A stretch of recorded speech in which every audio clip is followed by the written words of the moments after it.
Hello,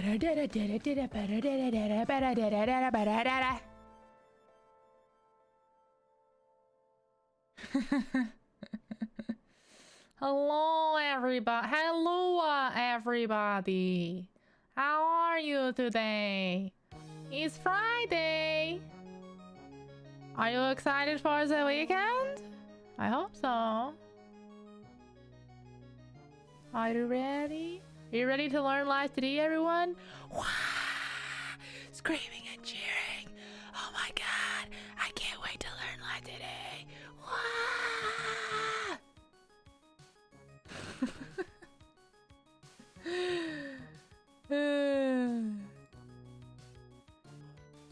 Oh my god, it's the Lua Lucky. I can't believe it.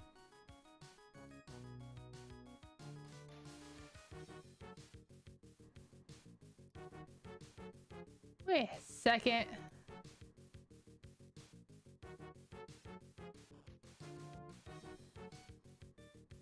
Belinda's not even live. What's going on?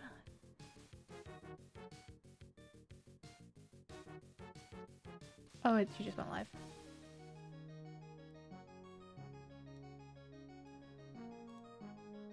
Oh, she was recording. Whoops. Whoops. Whoops. I guess it's just us. You and me, chat. We're gonna have to vamp for like 3 or 4 more minutes. Oopsie poopsie. Hi, chat. Hi. Hello. Hi. Hi. Oh. Huh? Whoa. I'm in my 3D form today because I felt like it. I felt like adding an extra dimension to the menu. But yeah. Oh my god. I have this like little tiny rash on the back of my arm. It's been absolutely killing me. It's actually been driving me insane. Is that TMI? I don't care. I don't care if it's TMI. It's so irritating. I haven't been able to focus on my work. I can't even sleep properly because it's just so ridiculous. So itchy. I got some anti-itch cream, but I don't think that's gonna fix the source of it, which I don't know what the source is, so hard to fix that. Anyways, have I vamped enough? There's a character development joke in here somewhere about adding an extra dimension. Perhaps that would make sense. That would make sense. Relatable? Yeah. It's I don't know. I don't know if it's just like dryness in the air recently or something. I don't know what the problem is. But yeah, my skin's like really screwing me up. It's really screwing me up. Very frustrating. So anyways, yeah, I'm just gonna be really distracted by it even during stream. Oh, chat's a little bit too small. Chat, why are you so small today? How dare you? Yee, let's go. Let's start the lesson.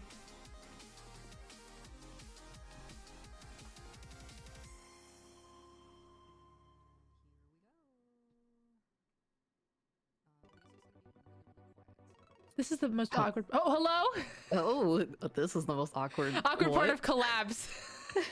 When you're waiting for the other people to unmute. My bad. I was like, trying to press. I was like starting to stream, and I was like, why is no one coming in here? Why is no one chatting? I was like, is everyone tired of these lessons? But I just pressed record, so you know. Yeah. Me being an idiot and all. It's Friday. That's my excuse. That'll be my excuse for everything if I mess up. It's Friday. Yeah, brain off Friday weekend. Yep. Anyway, hi Lua. How are you? Hello. How are you? Happy end of the week. Oh, finally. I'm doing. Highlight of my week is the good. weekending. Yeah. Long week. I can't believe we made it. That's like such an office thing to say. Hey, you we can't made it. We made it to the end of the week. Oh, happy hump day. Made it to the weekend. Taste the Mondays. Yeah. It just means I've been working in a cubicle too long. Seriously, I thought all of that was like a joke, but even though I work at like a game studio, which is a pretty lively place, we still talk like that. You got a case of the Mondays, Lua? Yeah, exactly. The only difference is whenever my coworkers are talking about their spouse, they say my wife. Exactly like that. Are you on the East Coast or are you on the West Coast? I'm in PST. Oh, okay.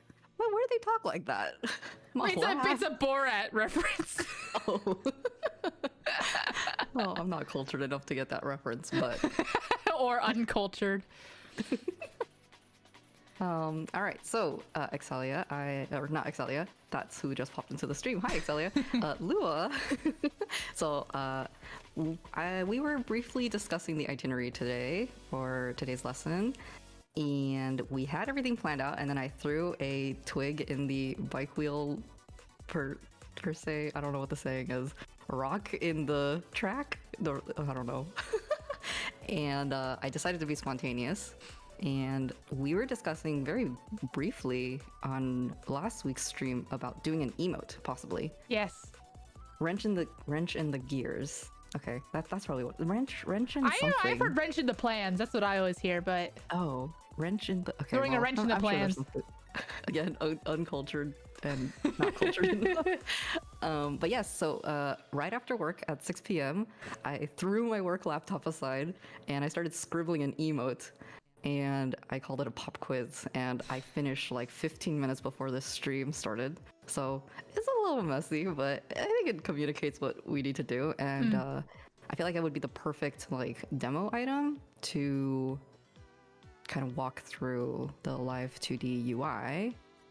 Unless you have a different idea, which is like you can use a model that you're in process. I was gonna use a model that I was about to start, but we could do the emote. That's fine. It's simpler, so. You know. Okay. Yeah. I think it's a good like one super basics 101. Yeah. I think that's good. Let's see. Do you have Live2D open? I'm not even gonna evaluate your PSD first. We're just gonna jump right into it. Oh, okay. Yeah. It's gonna be like a trial test. So I have Live2D open, and I just want to quickly plug to the stream or my chat that here is the link to Lua's stream. It's live right now as well. And I also plugged her social media infos. And please go visit her side of the stream as well, because she has a lot of important information on her stream that I will try to capture the best I can here, but really you should just go there and support her as well. And I have Belinda's Twitch pinned in my chat, so no excuse to not be following her. All right. Take it away. I gave you a PSD clip. Or you sure PSD did. And a clip file, yeah. Yes. So we'll be grabbing the PSD. And you have Live2D open. You literally just drag the PSD into the middle of the screen. All right. And then also, I did something I don't normally do, which is I am capturing my display, so you'll be able to see all the pop-ups and everything, which is not something I normally do. So people who have watched my previous Live2D streams will get a much more holistic view of what's happening instead of just this magic me randomly clicking somewhere it seems off screen. So anyways, it will ask you what preview. It doesn't matter. Half view is normal. Just click OK.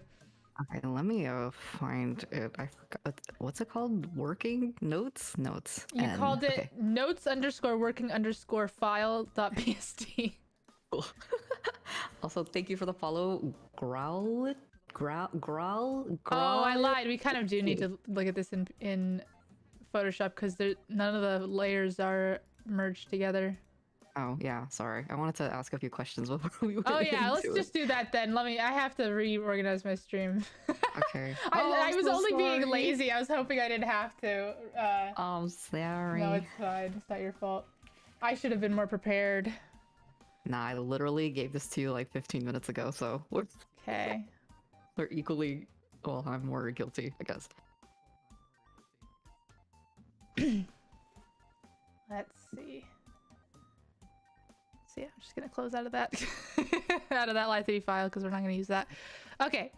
Oh, make sure you're showing off your. Yes, I closed it just because there's maybe. Okay. Yeah, while I'm changing it. Watching your stream. Yes. Okay, I think that should be fine. Is it wrenching the plans? I have no idea. I don't feel like googling anything. Whoa, why did it? That's weird. Ah! I've never had that happen. Okay, anyways. Okay, so do you have any questions before we go into this? Yes. So the first question is, wait, you're not showing it on Discord, by the way. Oh, because I'm trying to, okay. Oops, Sorry, I'm being a pain in the tush. No problem. No problem at all. I hope it's not showing anything weird. I don't think it is. Okay. I get nervous. Nervous. Don't be nervous. Nervous about sharing my screen because normally I'm quite careful about that. But anyways, let's see here. Going to share my Photoshop. Throw a honk in the gonk. Is gonk a real word? What? No, I don't think so. Okay, I think I'm sharing the screen now. All right, cool. Okay, fire away. All right, so first question is, you mentioned something about having transparency for the eyes so I made the bangs transparent a little bit. I see that. It looks dumb when the eyes are being covered. So I don't know if it's better to have the eyes on top of the hair or if it's better to have it behind the hair and then somehow manipulating the transparency of the hair. So My answer is just leave it behind the hair and then I'll show you what we're gonna do with it. Okay. And then the other question was, if you look at my like the back of her head, that line, it's showing because of the line art. Do I just erase that? Yes. Okay. How far do I erase it? Till it looks correct. So we sweep everything under the rug. Yes. Okay, cool. Then I will just erase stuff. Oops. Oh, I see. Because the ears are in the way. Okay. Should be fine. Also, I should note that you put the top of that hair back part you just said, and then the actual back of the hair are two slightly different browns. Oh, I did that on accident. Here,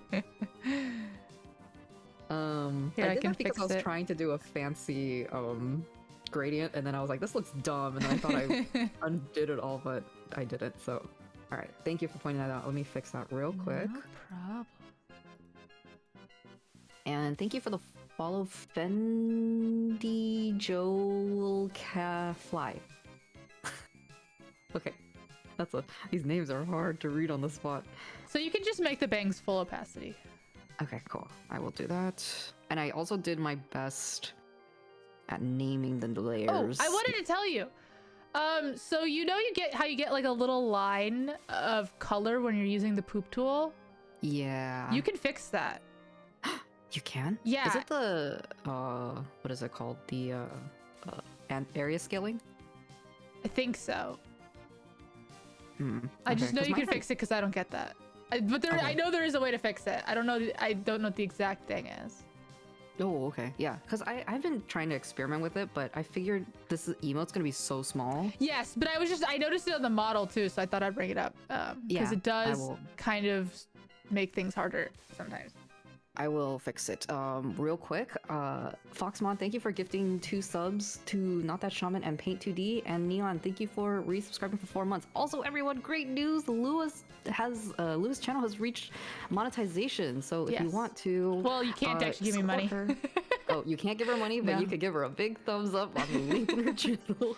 Yeah, I'll do a big stream about it eventually, but it's not for a bit. All right, sounds good. Yeah, we call it the poop tool because the emote or the... It looks just like a poop. It's an ice cream. It's an ice cream cone, but it looks just like a poop. We just call it the poop tool because ice cream is too many words. So, yeah, it basically it's a fill bucket tool, but it just reads the line art you're referencing. In my case, it's the line art. But yeah, it's a good point. I've meant to play with it a little bit more, but I haven't had the chance yet. So, duly noted. All right. Okay, so do you have any other questions before we drive? Not really, except so you'll notice that on the image right now there's a gray box and a pink box. Yes, I am assuming one of those is the actual emote. Yeah, so anything within the pink box is actually what's going to become the emote. Okay. And I figured I had to draw things outside. Sure. So things wouldn't get mysteriously cut off. Sure. That will come into play at the very end. All right. So first things first. Flatten my layers. Yes. Well, so that's what we're gonna do. So I'm gonna delete the background color and the labels because we don't need those. Okay. I'm gonna delete the sketch because we don't need that. You can keep the true size because that'll. Well, I guess that could kind of be helpful. Yeah, you can keep that. It's fine. So straight up deleting is better, right? Like trimming all the unnecessary. Yes, you trim the layers? fat. Okay. Yes. Okay. Yes. Okay, and then I'm just gonna go from the top of the list of these folders down to the bottom. Okay, so the standard is just line art plus color, but if there's something else like specular or like eye shine or something, I'll label it accordingly. I'm assuming you don't want to move the hand relative to the notebook. No, if anything, it's just Yeah. I just separated it. So you can merge the hand art and notebook, and I'm just gonna call it notebook. Oh, I can merge. Oh, okay, because it's not moving. Wait, Yeah. so the top page and the book itself can be all merged together? Oh, I mean, if you want to move I didn't realize there's a top page separate too. If you want to move the top page separate to it, then probably we would want to merge the top page and the hand. My oh, let me show you. I mean, I feel like you already know the direction I'm going in, but let me show you the reference that I pulled for this. So this is kind of the animation I'm going for. This one on the bottom left, something similar to that, where it's like taking notes. Okay. Do you want to move this page relative to the book? I don't know. I don't. You can. Maybe like the bottom of it can sway around. Yeah, we'll just do it. It's fine. So merge the. Oh gosh, I would say merge the hand and the flipped page, but keep the rest of the notebook separate. So I'm gonna call this. Merge the hand and the flip page, but keep the rest separate. Yeah. So keep the book separate from the hand. Yeah. If you erase the notebook, you'll see that you've missed some color on the flipped page. So fill that in. Where? Oop. If you hide the notebook, but keep the flipped page okay. on. Let me see. Oh, man, I thought I got rid of that. Yang OS asks, we learn in Live2D today? We are. We sure are. We are working on an emote right now, prepping this file so we can dump it into Live2D and learning how to do things with it. Basically getting a walkthrough of the program today. And also Yang OS is a really talented artist, as a friend of mine, so give him a lookie. I'm curious if you would be willing to post this file for people to download and go along with us.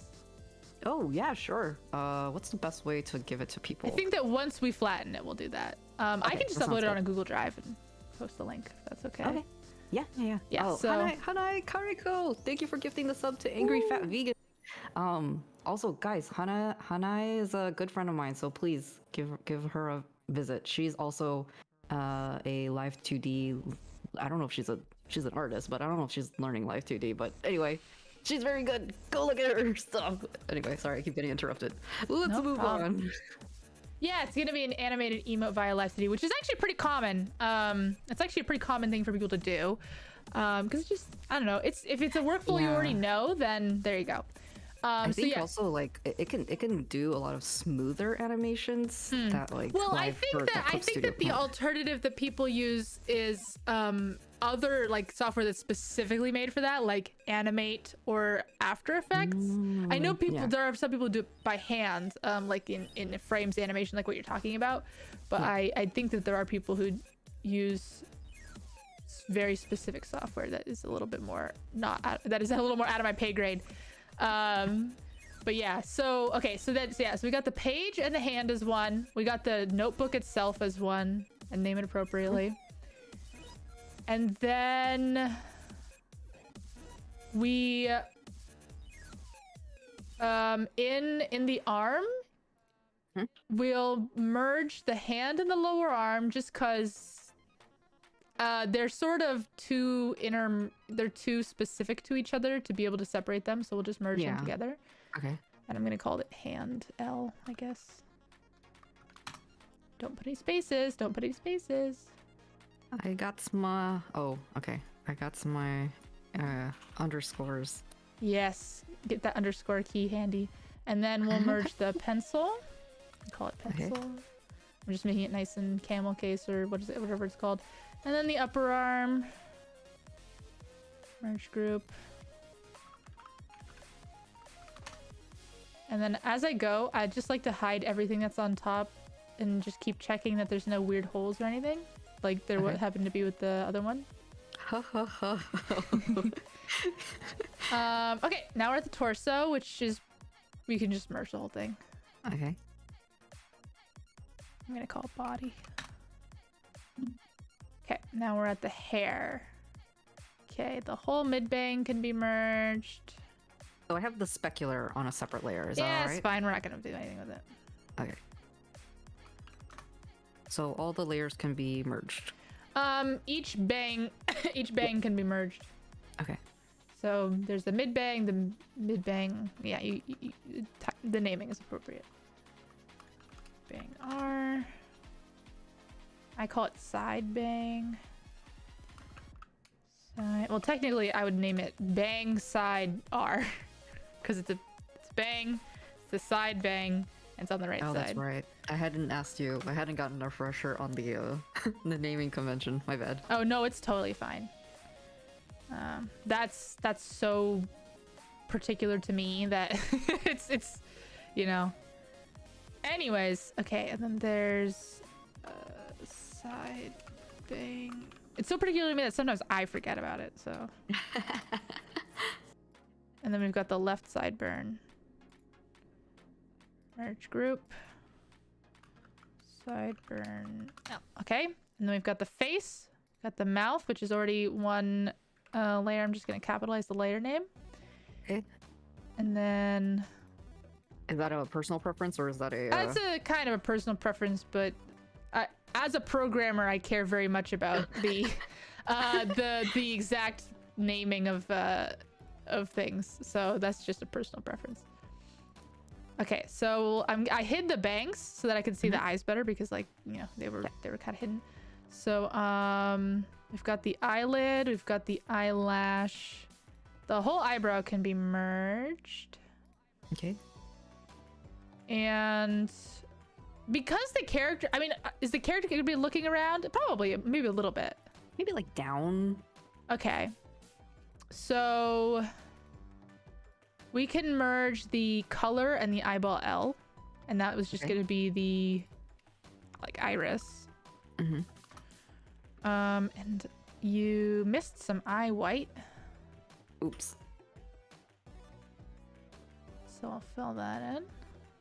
It's okay. When I'm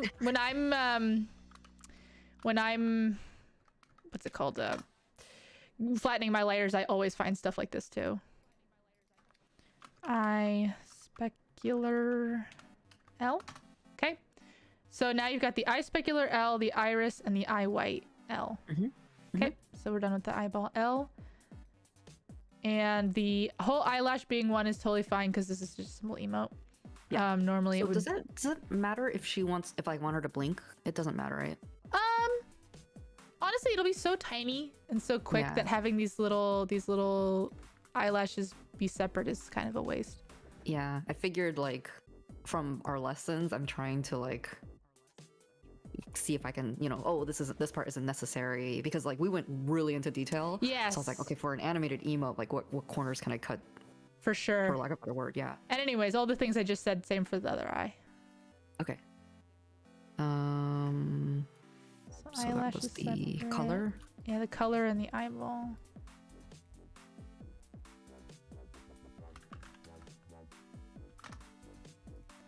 Eye specular R. Eye white R. And go ahead. No, you go. Okay, I was just gonna say that it's natural to just want to call this Iris R, and that's perfectly normal.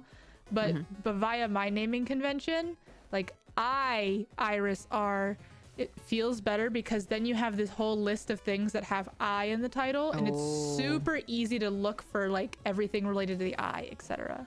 True. Okay, let me do that. Iris. Taking a bath right before a stream was a bad idea because I'm like winded. Because I take such hot baths that it like, it like knocks the wind out of me. I've never heard of that, but I take really hot showers too. Like a sauna, you kind of. Yeah, just like a sauna. Yeah. I get that. I can get that feeling.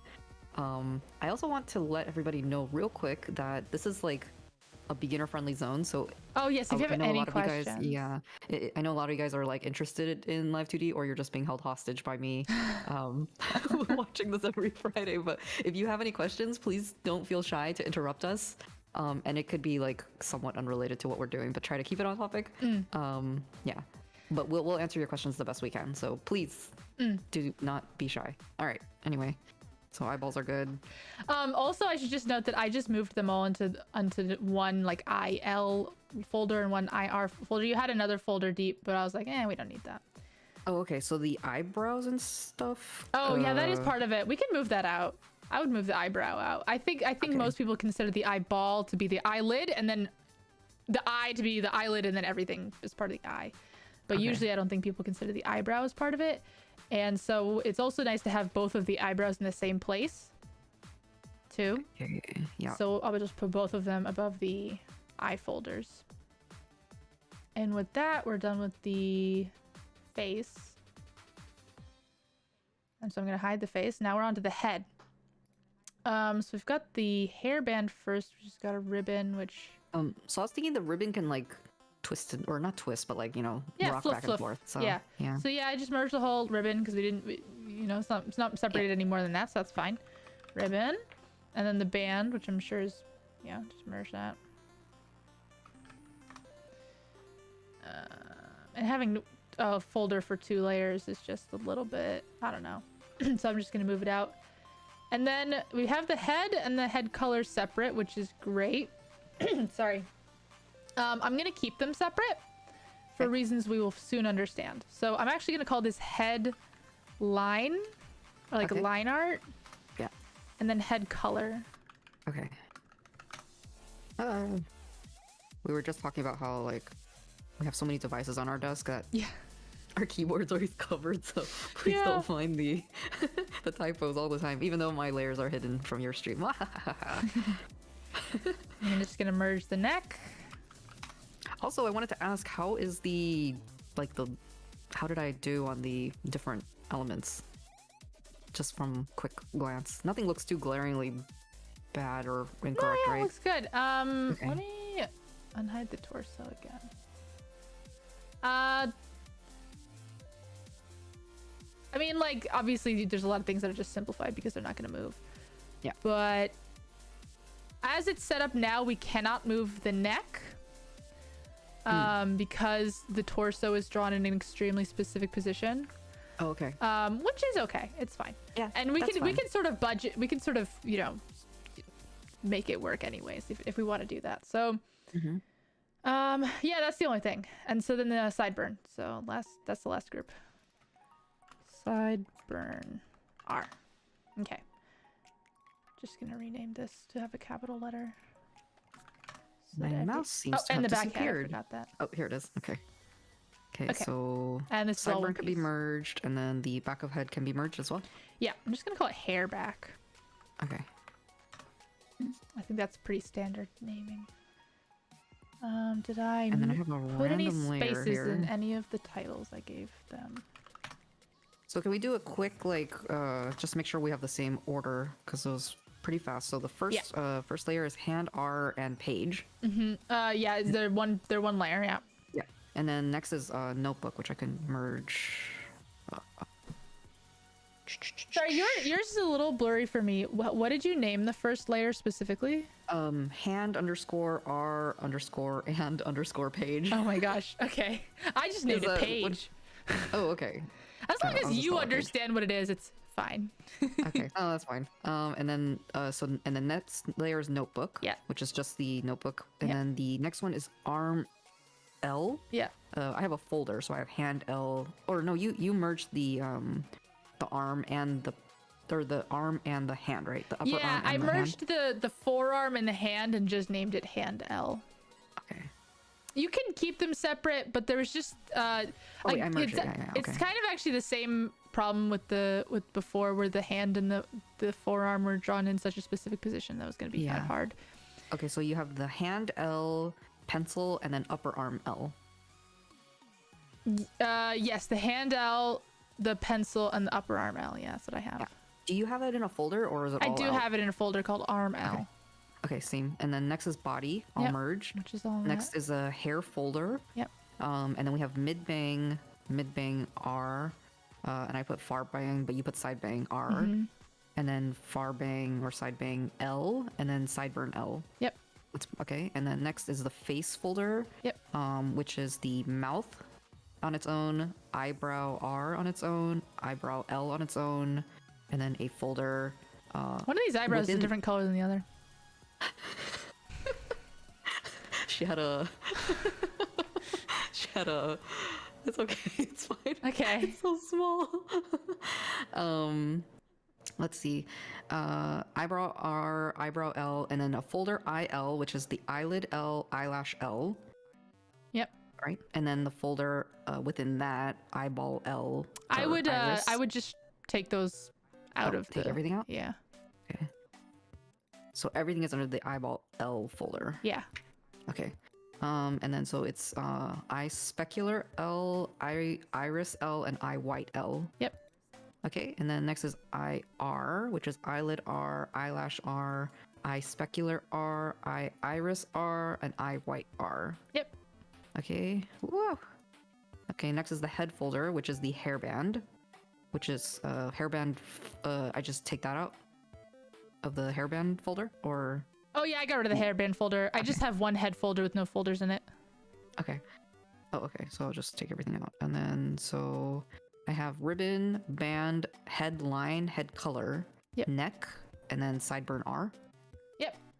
Okay, and then outside of that folder is the hair back. Yep.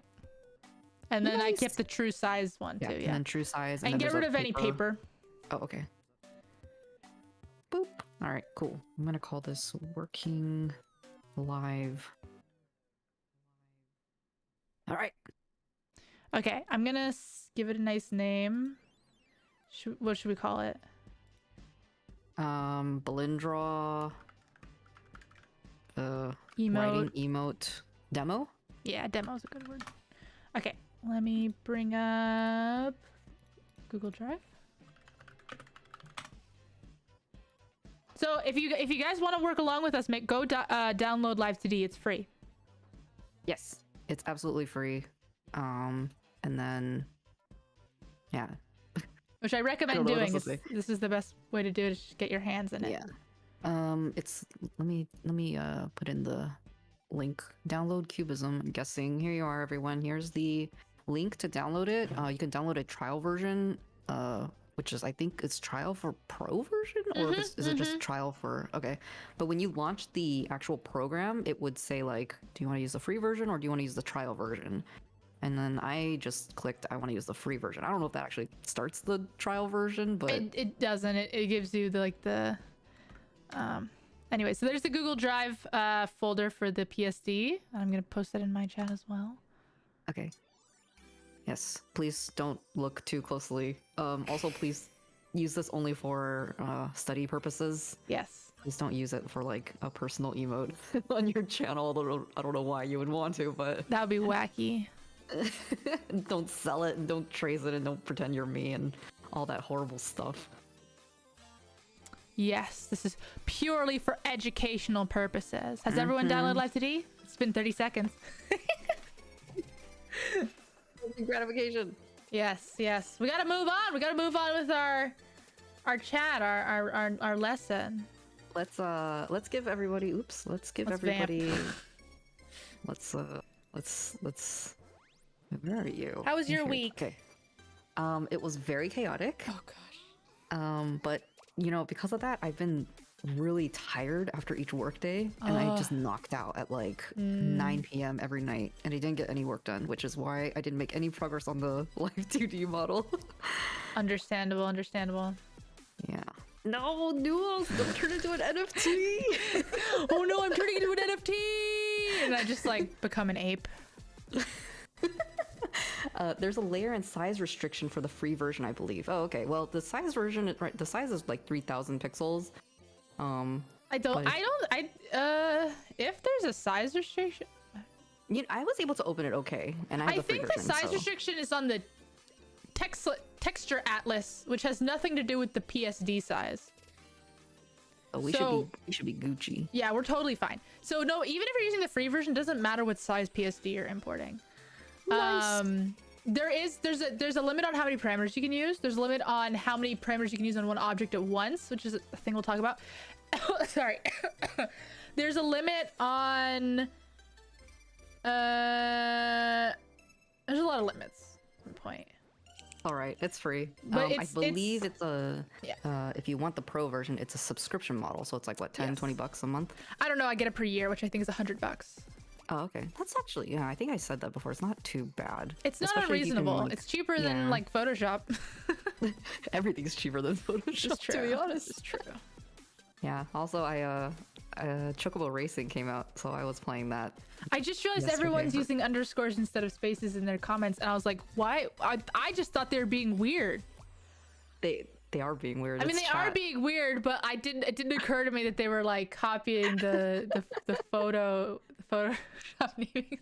I was like having a hard time reading. I was like, what's going on? Yeah, they are weird, but you know what? They're good sports. I'm not gonna be the one to turn Lua and Belle into apps. That's someone's spirit art job. Oh my god! Oh, holy moly! So many gifted subs! Thank you again for another 10 gifted subs, dude. Christonium is so nice. I don't know why chat spoils me so much, but thank you so much. It's really appreciated. And once I thank all these people, or once I tell all these people to enjoy their sub and thank Christonium, then we can move on ahead. So Pastry 143, Christus Christ, Fukai Kiri, Dragon Quest West, Buit Sarah, Tortellini, Grimpality, Caternal, Moon Care Bear, Yugi Wo. Please enjoy your subs. Thank Christonium. Get attached to the emotes so that you'll want to resub again. All right. Are we ready to proceed? I hope everyone has lightning fast internet because they've downloaded Live2D and have downloaded the working file. Yes, and if not, we'll just try to catch up or watch the VOD later. Yeah. There'll be a long point at which I'm just explaining things. So, anyways, like I said, the first thing in the stream I said was you just drag the PSD onto Live2D, which is exactly what you do. And I need you to share on Discord, please. Oh shoot! Let me do that. Okay, I'm gonna close this. Oh, yes. I will note that it won't be showing my pop-ups and stuff. That's fine. I'll show the pop-ups on my screen. Okay. So I'm gonna call this. I'll just call this demo, I guess. Can you see? Not yet. Hold on. All right. Hold on. Let me see. Live2D blue screen my computer, stole my credit card, and default danced on my grave. That's the chat for news. Well, that's what you get for trying to turn me into an NFT. How dare you? Oh, so when you drag the PSD on, it will ask you what size you want to preview the image at. Half size is the recommended, half size is fine. That just depends. That is determined by like how strong of a computer you're using. So if you've got a really weak computer, you can change that to like 1/4 size, etc. Oh, that's only for preview size though, yeah, right? That's just for working on it in Live2D. It doesn't have anything to do with how it's going to look in the end. Oh wait, it is PSD. Okay, cool. Christonium, thank you for the subscribing for 2 months, alongside subscribing for everybody else in this channel. All right, cool. So I didn't get that setting, but yeah, I didn't either this time. I think it's because we set it earlier. Oh, okay. Fair enough. Yeah. So I'm so excited. We're finally digging into the here. Meat and bones. Yeah. We're here.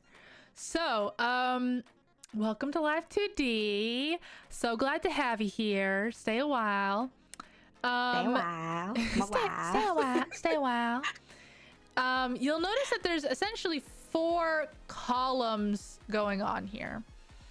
The very far left one is the parts. This is basically exactly the PSD file that we imported. You can see it has all the folders and stuff, and it's completely in the order that we like from our PSD. Okay. Yes. And if you click on one of them, you'll notice that the panel in the middle on the second column, this is getting hard to explain via words, displays information about that part. It says the name of the part, it says the ID of the part, which is just sort of the programming name of the part, which if we had put spaces in our titles of any of these, it would say art mesh. In fact, I didn't change the name of true size, so if you look at it, it'll say art mesh. I missed one. Yeah. Wait, eye specular. I think I missed eye specular. Hold on. Wait, does that mean I have to fix it? Can You I have to change the name of the art mesh. You just change the name of the art mesh here. Oh, okay. And, by the way, type and then click enter. Sometimes just clicking out of it doesn't input the name. Live2D this is where not you a good can program. rename your boo-boo files. Yeah. If you screw up. Okay. Yeah, so you can change the name and the art mesh ID. So okay, so I have to reassign the art mesh to, is this the same name? The ID, it should be the same as the name, right? Yes, the ID should be the same as the name. And so funny story. For many years, it didn't matter what your art mesh ID was. And in fact, no one cared. And they just left it as art mesh 3000 and stuff like that. It has only become important in the last couple months because a lot of functionality has been added to VTube Studio that allows you to do stuff on specific art meshes, and it goes by the art mesh name.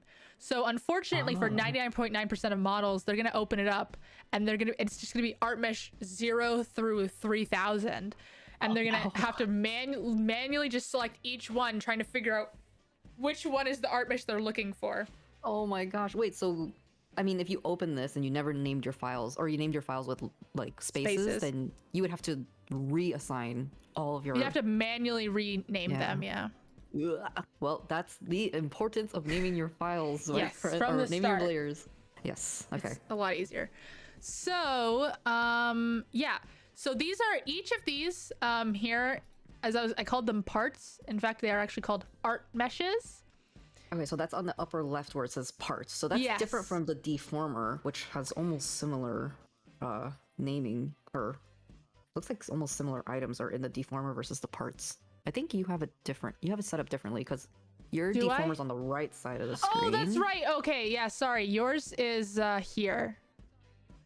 Sorry, I forgot about that. I forgot I changed that.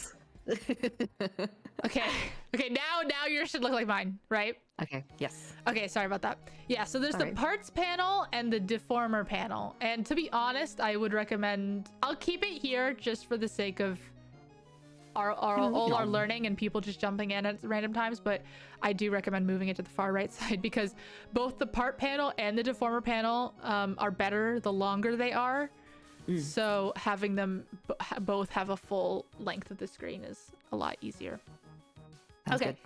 So yeah, there's the parts panel, which just lists all the art mesh exactly as they are in the original PSD, and the Deformer panel. So I'm not gonna talk about the Deformer panel right now. I'm still gonna talk about the parts panel. And the parts panel lists all your art mesh, and the order that they are listed in is in fact their what's called the draw order, which is just like the layer number, right? Oh, if you're late to class, David, you can download the PSD file we're working on we literally just started, and I'm just going through the Live2D UI. So if you download Live2D free really quick and you download that PSD up there, you can still join us. Yeah, I stalled for you, so yes. we'll be keeping an eye on you.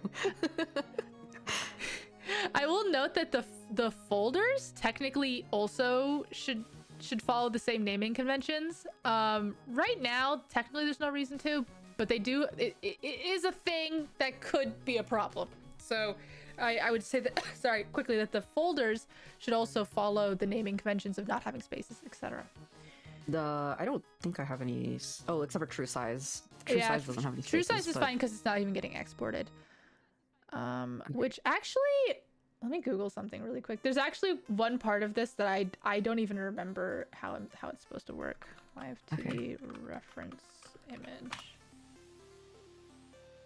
How do you add a guide image? Sorry, I'm watching a tutorial. It's so professional. This is... Oh, they do this in a really weird way.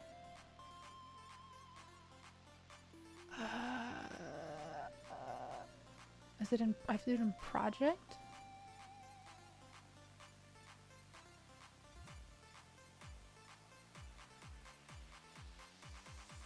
I was wondering if someone made me go through a lesson type stream and I had to walk someone through like CSP, I don't even think I would have to. I don't even think I would know what to do. I'll be like, I think this does this.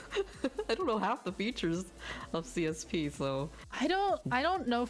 I don't fully remember formally how you make this a guide image, unfortunately.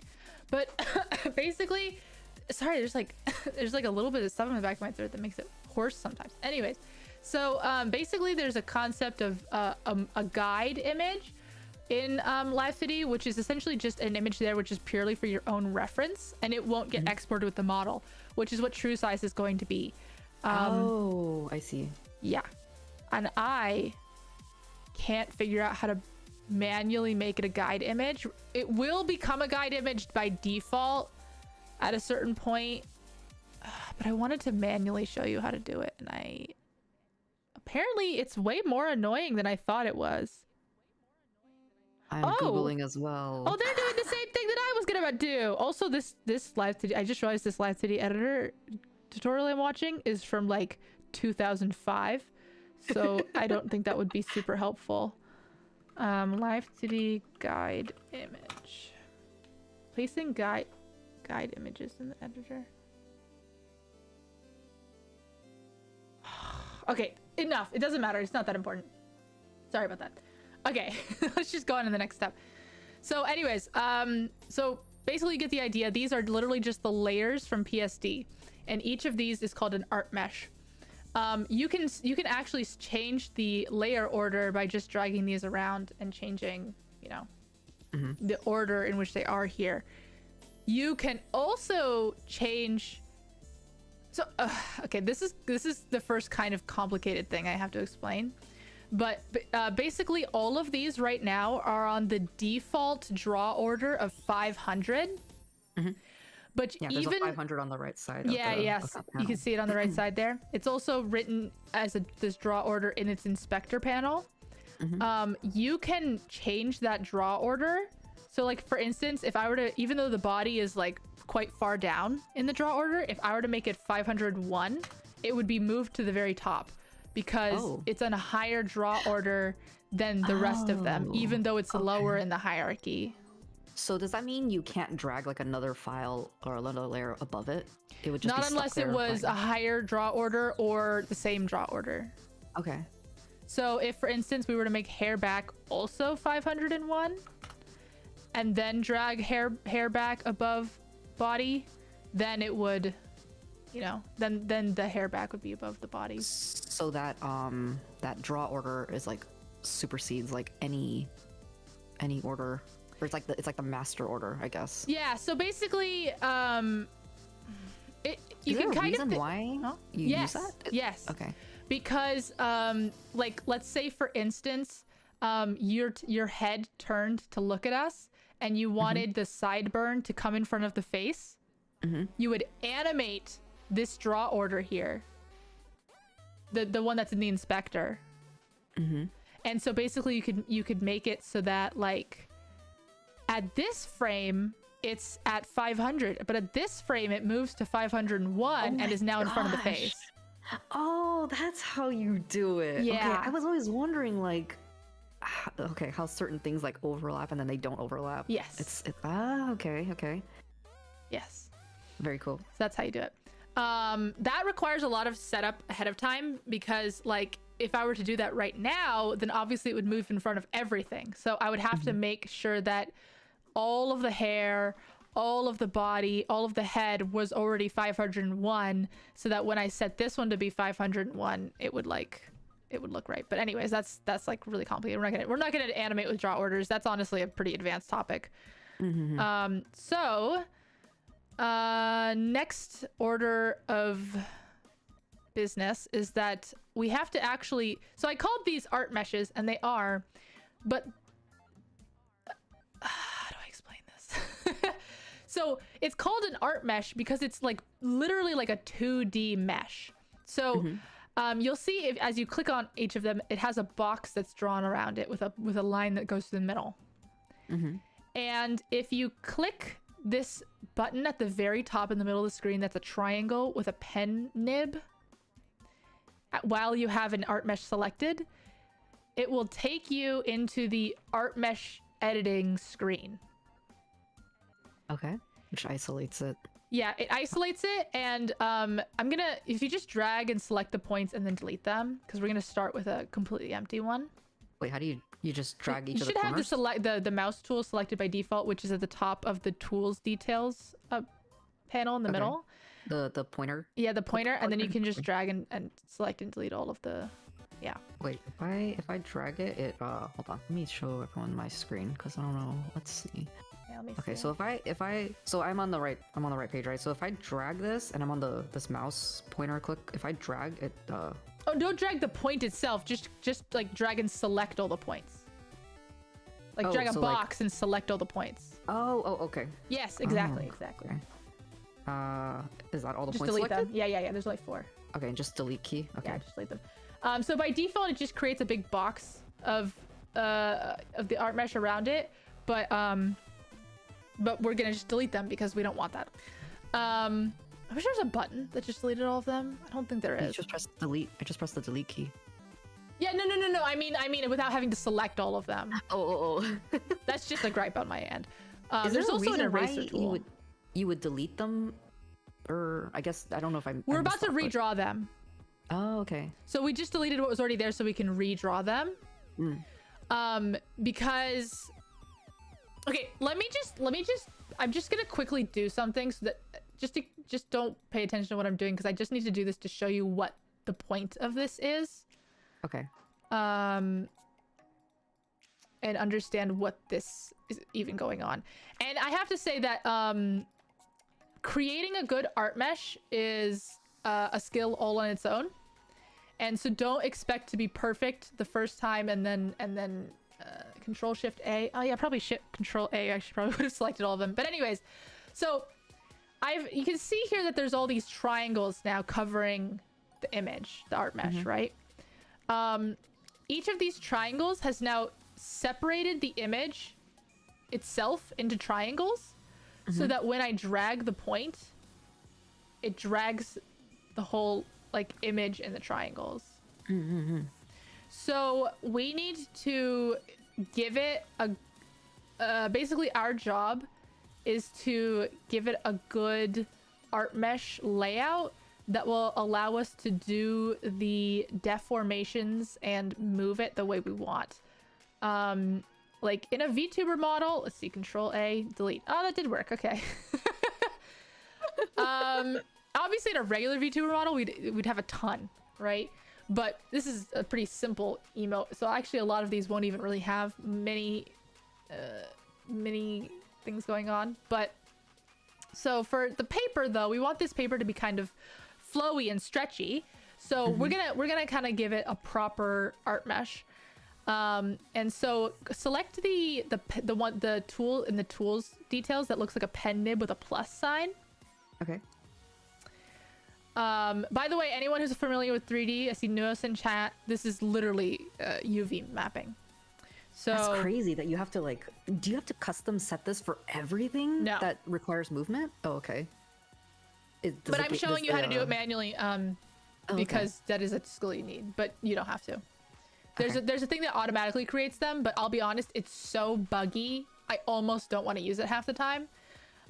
Sometimes it'll just delete the art mesh instead of making thing. Anyways, so we've got this pen tool here, and just click around the screen and you'll notice you're creating a line, right? So you have to create an enclosed shape. So if you just start clicking, you have to eventually go back to the beginning so you create a perfectly enclosed shape. And if you don't, you'll get a little red warning in the bottom right of the screen that says mesh open. And if you try to exit out of this mode with your open mesh, it will just not show anything because it's completely wrong and errored. Okay. Quick question. So pretend you're drawing your meshes and you're like, oh, I messed up. Is there a way to delete it? I see there's a delete. Like, There's a yeah, so there's a let me just draw some random ones. There's both a minus pen nib tool, so you can just select a point and delete it. There's also an eraser, so you can just like literally erase it like it's a drawing. Okay, cool. Yeah. So some tips for art meshing. A pretty good start to art meshing is you just kind of outline the object with each point being a reasonable number apart, and how reasonable that the points are just depends on how complicated the art mesh is and how much movement you want to do on this. So I'm just outlining the whole thing, as you can see. Does that... Okay, yeah, you're also doing it. Looks good. I messed up here. You can also Control Z. Oh, okay. Oh. Uh-oh. Control. So how do I... Oh, I start back off here. Okay. I just did the exact same thing, but that's okay. And you want to keep it a little close to the line art, but it really shouldn't be too close. It becomes a problem when it's like ridiculously close, but you should also not make it too far away for the reason I'm about to explain. So once you've come back around and you have an enclosed mesh, which I believe you do, we want to do the same thing just on the inside of the line art, so that we are basically enclosing the line art in a tunnel of red lines. And specifically, you want to put these in between the ones we were drawing before, not with parallel with them, so that you end up creating this blue zigzag that it will make. See what I'm talking about? So you had a thicker, like an outer outline, and now you're doing an inner outline. Yeah, so I had an outer outline, now I'm doing an inner outline. That's gonna be just on the other side of our line art. And they're like equally somewhat spaced, like yeah. the So outside. so you're specifically putting the inner one halfway in between the other ones, so that it. Okay. I can't really see it very well, especially on your screen, I'm sure. So but that I have Nitro Plus. I have this. I don't even with Nitro Plus and like I'm streaming at like 1080p. Actually, did I stream at 60 frames a second? I actually don't want to do that. Let me see if I can fix it. So what happens with the hand? Does the hand get sandwiched in between the Yeah, just dots as sandwich well? it. It's fine. Okay. Stream quality. Oh, I am streaming at 60 frames a second. Let's change it to 15 frames a second. That might be better. So let me see if... So it needs to be in the middle. So you put it parallel. You put them oh, parallel. You need to put okay. them... So the dots need to be in between the Yes. other dots. Got Yes. it. Okay. Got it. Okay. Brain working. What about this corner piece? Just kind of do whatever. Okay. I like that. What if I wanted to add one here? Could I just press... You could just continue to use the... do I have to close this, I guess, here and then... It doesn't have to be there. enclosed because necessarily because you're already in an enclosed mesh. Okay. And then this could move like that. So the points need to be in between. Yeah, so it creates a outside zigzag points. of blue lines. I see. Yes. I And I see. should also note that you want the inner lines to be just as far from the line art as the outer lines. It doesn't have to be perfect, but kind of quite similar. Let's see. I'm trying to. It gets a little complicated around this area, so I guess here and here. Yeah, it's good. Okay. This one maybe can go here, and then I'll add another one here. Yeah. Okay. And obviously this is just a big white piece of paper, but normally you would like go through and just create lines going up and down it, following the kind of the grain of the drawing, if that makes sense. So if there was like line art and stuff, you would follow it, but obviously there's not, so it really doesn't matter. Does it matter how many points you have? Like how many lines you're gonna draw? Like the vertical lines, how many lines you're gonna draw within the paper? No. Does that make sense? Yeah. No? So the more vertical lines, the more triangles you end up with. But by the way, the blue triangles are the triangles that are gonna be there in the end. Yeah. We're just trying to like define some certain shapes, and then Live2D guesses where we want the triangles to be, which is great. Sorry, are these dots also supposed to be perpendicular? It doesn't really matter. Parallel? Okay. Especially because it's just all white. I'm just showing you this for like, if it wasn't all white. I see. Yeah. No. That makes sense. It's like, oh boy. I guess. Man, I really need a strong like 3D understanding. Yeah, it's a little strange. And David was also pointing out the more triangles you add, the heavier the model will be at processing in real time. That is true. That is true. But I will say that 99% of, not 99, but like 90% of Live2D modelers do not give that any consideration, which is a little bit of a shame, to be honest with you. It's something that is kind of something I'm actively working on. But I will tell you that almost no one gives that any consideration, which is a shame. Yeah. It's kind of it's kind of a sacrifice you make to have a nice looking model. Yeah, I guess there's like a understanding, right? That it's like the more movement you want, the more complicated or the bigger the file size is going to be. Yeah. And the hand's not really going to move anyway, so we're not going to give it any sort of special consideration. But now that we've drawn pretty much all the lines we want, there's a button in the tools details called Auto Connect. Just click it, and that will finish all the triangles off for you. Do I click anything? Oh, there's it's just a button that's called Auto. Oh yeah, you don't need to click the triangle. Just click Auto Connect. Or right click. What's happening? Oh, just wait. Wait, what's happening? Was yours different than mine? A pop-up comes up. Wait, one second. Preset. 1 second. I could click an Auto Connect button. Wait. I need to see your stream. Wait, when you click Auto Connect, it like pops. Wait, if you just click Auto Connect. Yeah. Oh no, not that one. The one right below it. Oh, this one. Okay. Did I click it? Is it thinking? Yeah, you clicked it, and so now all the blue triangles turned red. Oh, okay. Also, we gotta hydrate redeem, so please take a sip of I water. ran out of water. Sorry. Oh no. Okay, I'll take 2 sips for you. Yeah, so that's literally what that button, the Auto Connect button does. Is it makes all of the guesses lines into real lines. And then to say like, I'm done, thank you very much, Live2D, you got to click that green check mark next to the big orange mesh edit thing.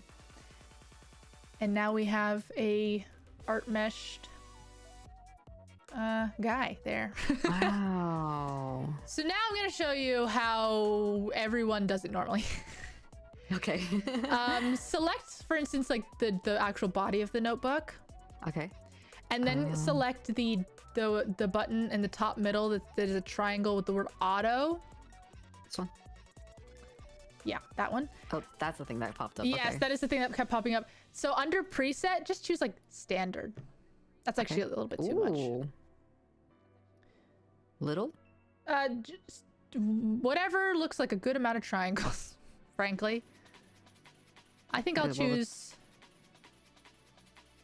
Ooh, that's way too much. You have a lot more presets than me. I have some presets that I've defined. Oh, okay. Probably deformation little is good for me, at least. this is really not going to be moving, so it really doesn't even need to have one. But I'm just showing you it's there. Yeah. Do I click add?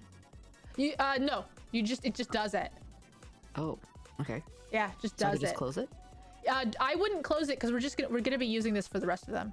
So you don't even need to close it. Oh, yeah, you I just see. you click on another art mesh and then you select the thing you want to use. Oh, okay. I see. So basically anything that isn't gonna be like wiggly, like a pencil, it's not gonna wiggle a lot.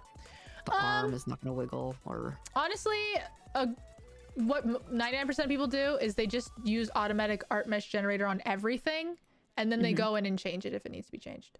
Oh, okay. Are you gonna do standard for everything else? I'm switching between deformation little and deformation heavy. Oh, what determines which one gets heavy and which one gets if it's gonna actually bend, then heavy. If it's not, little. Okay, so like the arm, for example. Well, it also is kind of a problem. Okay, so I genuinely do not understand how automatic art mesh generator works, to be honest with you, and I have some real gripes with it. And so basically what I ended up doing is I choose one of them and I look at what it did and I'm like, is that enough? And if it's not, then I choose like heavy. And in my opinion, for almost this entire thing, deformation little is totally fine. I think deformation heavy is kind of too much for such a small model. Well, I guess we can set it as little, and then just if it needs to be tweaked, like you said, yeah, we can do that. Okay. Is there a way to check which ones have been set with a mesh on any list or anything, or no? You just click everything. You just have to click it. It sucks. Okay. But yeah, I'm setting just everything as deformation little, pretty much. Okay, same. And you'll notice, even though you're clicking the same setting for different ones, some of them have way more triangles than others. This tool is so jank. I hate it. Okay, question. So I clicked on the left side, the parts list, and I clicked like the hand, for example, and I already see there's a mesh there, but the automatic mesh generator shows as blank. So do I have to... You gotta choose... I mean, if you want to change it, then you just choose a different one. It's not like the part itself remembers what setting it's on. This is just like a tool that creates an art mesh for it, but then afterwards the tool doesn't care what... Oh, okay. Yeah, I don't know if I explained that well at all. If I see a mesh on it, that means it's been... Yeah, if there's a mesh on it that's not a square, then you've already done it. Okay. What about the mouth? The simple is fine? Well, so the mouth and the eyes are special cases, but you can just put something there for now. Okay. So fun. Yeah, this is this is the mindless part of it. So how do you set, like, how do you do a preset? How do you set one? How do you apply a preset to, like, you know, is just changing the numbers in this box. So the very first one, the vertices spacing, that is literally like how many triangles there are. So the smaller the number, the more triangles there are. It's stupid. I feel like all of the numbers, like as far as like low to high in this program, are completely backwards. But anyways, boundary margin outside changes how far from the mesh it places the outside line. Oh, okay. And then boundary margin inside changes how far inside the mesh it places that line. Those two lines that we placed earlier, that's what those are. I see. Okay. Then minimum boundary margin changes. I think it changes like how wide the mesh has to be for it to even bother putting a mesh there. So if you have like a little like tiny stray line somewhere. And then minimum number of points on a boundary, not sure what that is, I'll be honest. Oh, maybe if it only has 4 points on the whole art mesh, it just doesn't do anything. Maybe that's it. Oh, okay. I'm not totally sure. But anyway, so yeah, all of these numbers make up a preset, and then you click add, and that creates a new preset. Okay, that's overwrite will overwrite an existing preset, and delete will just delete the preset. All those buttons there are just for the presets. Got it. Okay. We have a question. Yes. May I ask, when rigging, is there something you can tell us that would ruin the rigging process we should be aware of? Similar to coding, how if one symbol or letter is missing, everything won't work. Or I guess, is it salvageable as you're working along? So the problem is that it's not like there's just like one trick that's like, oh, if you do this, everything's ruined. It's kind of just, you have to learn a lot of little workflow things. Is there like a particular mistake that you like make all the time where you're just like, and you have to go fix it? On the topic of what we're doing right now, this tool, the automatic mesh generator, will often bug out, and I mentioned it will just like what it will do is it will create an improper mesh for the art mesh, which makes the mesh itself bug out and will become and the mesh itself will become invisible. So that's why we didn't just select everything. We didn't just select all the art meshes and then create, like, we hypothetically you can just create, you can select the whole model and run automatic mesh generator on it, but the chances of it bugging out are so high that I just don't recommend doing that. So yeah, honestly, on this tiny emote, most of these things don't even really need art meshes, but it's for educational purposes. So so does that mean an emote artist or an emote animator typically would not put a mesh on anything? They would just go in and work with the artwork. Some things still have meshes, like the hair, anything that's like warping. Oh, okay. I'm just, so I think I asked this before, but if something is not moving, like for example, her neck, right? Does it need a mesh? Or is it just better to have one, or? Probably doesn't need one. Okay. I mean, like, technically, if it's not, so when I say move, I mean you can move it even if the art mesh is a big box, but you can't like make it warp and like change shape in a way that Okay, yeah. So if it's something gonna be like stationary, like maybe you can still rotate it, but you can't like squish it and stretch it. Yeah, in any way that's any more complicated than the scale tool in Photoshop. Yeah. We got a $5 tip from Foxmon. I'll forward that to you when you open monetization. Thank you, Fox. And YangOS says, learning so much. I'm glad. Please, if you have any questions, ask away. Please. Louis tired of listening to my questions because they don't make sense half the time. Let me just I just feel like I need to give an example of what would happen if you didn't give it, if you just left the default mesh, which is just a box like this. You can do it, it's totally valid, but what it happens is you can't move it any more than just like a transform tool. Yeah, like a transform tool in Photoshop. That's a cool ribbon. I kind of want to keep that. That's so cute. It's so giant. It is really cute. What the heck? It reminds me of people who go to like Disneyland and they get the... Oh, like the mini ears. Yeah. Okay, so yeah, that's art meshing. Got it. Okay, that makes sense. So anything that doesn't require like squishing within those polygons that are created, basically. Yep. In VTuber terms, almost nothing doesn't require that. I couldn't even really begin to think of something that doesn't require a foot.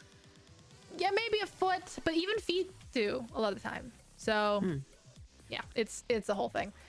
Okay. But now we're gonna go in and do some things that require some special attention. Oh wait, question. Does the headline and the head color also need their own meshes? They do, right? Yeah. Okay. That was a silly question, but because they're separate, anyway. right? Yes. But actually, let's we'll get back to the headline. We'll do something special with it. But let's talk about the mouth, because the mouth is nice and simple. So let's pretend that we wanted like actual mouth movement, and so we're gonna go into the mesh edit screen. Do you remember how to do that? Click the yes, this thing. Yes. Make sure you have the mouth put the selected. mouth. Okay. So maybe for the mouth, we can make it go into a little O shape. Maybe you can just like squish the line into an O. Or Maybe, but there's no color underneath it. Oh, that's true. Okay. It's fine. It's fine. I'm just using this as an example. So, most of the time, this what I'm about to tell you applies to the mouth, and it applies to the eyelashes. So we'll do the eyelashes too. But I just want to give you an example of the mouth first because it's just a line, and it's pretty much always just a line. So I just deleted the mesh that was there. Forget how to, I have to highlight everything, right? Yeah, Control A and then delete. There's a really fantastic function that is technically in beta, but it's great, called the stroke mesh mapping tool, and it looks like a ladder with a pencil in the tools details. And this will allow you to draw a line because the art mesh here is just a line, right? So we're just gonna click, click, click, and we're gonna draw like the points of a line that's gonna make up the mouth. And if you feel like it just basically creates a little ladder of points, right? And for me, the one that I made is not quite fitting. Like the green line in the middle isn't fitting, so I can just add another point and then drag it, and that will create another bend in the green line. Once the green line is lining up with the line how you want, we go back to the tool details window. You might need to make it a little bit bigger like I do, and there's a bunch of settings for this tool that we're using. We want to change the number of vertices in mesh width to 3. Okay. And we want to... Sorry, is there a reason why it's 3? Yes, because 2... I mean, play with the different ones. See what they look like. Oh, okay. It's like a level of... not complication. It's they add more triangles, basically. It adds more... Like it adds more lines in the line. Okay. And then we're going to increase the mesh width because it's not actually covering the whole line, right? And then the repeated density, the lower it is, the actual more triangles it'll make. So if this was like a real mouth, probably something like this. It takes a lot of getting used to actually know how many triangles everything should take. It's just practice. I can't really help you with it, unfortunately. Question: does it matter if the top lip, like I see for yours, the top lip has more space with the red border, and then the bottom has less space? Does that matter? It would be much better if they were equal. I was just being lazy. Oh, so would you do that? Would you have to like manually move the points? No, we'll just move the green points that we just created. Oh no, I lost it. I lost my progress. Okay, there. How would I? I guess. Oh, I can't move it, or. I can't see your screen. Let me see. It says, let me shrink. Mesh cannot be generated because the repeated density is too large. Oh, your repeated density is too large. Oh, okay. Let me like that, and then I tried to. So now you need to click confirm stroke being edited. It's a big red box at the top left. Confirm. See top. Sorry, middle top. Oh, one of these, right? Of the main window that we were just drawing the green line on. Oh, this one. Yes. This one. Yes. See the big red box that says confirm stroke being edited. Oh. Yeah, you gotta click that. And that just confirms that green line and then places these. Oh, okay. So now triangles. I can drag it around. Okay, got it. Oh, that's what you were trying to do. Yeah. Oh, you could have just changed the mesh width. Oh, yeah, but it like I think I drew it in a way like, see how the line's not in the center? I don't know if that's gonna be a problem, but well, so that you could have just moved the green line points. Oh, okay. Yeah. Nice. All right. My icon is blocking one of the screens. Oh, sorry. I was blocking my screen. No, yeah, she's blocking her screen, but I'm showing my screen too. Just come to my stream. There you go. I'm trying to show in a way like where people can see what I'm doing and what you're doing. Yeah. It's fine. It's tough. Just go to Lua's stream. Yeah, here's her link. Everyone. True. Whose screen is whose? They look the same. I'm on the left and Lua's on the right, as shown on our bouncing icons. So since the mouth is just a line, this is fine. As long as there's a line going through the middle and a line on either side, and they're pretty even, and they follow the whole thing, we're good. So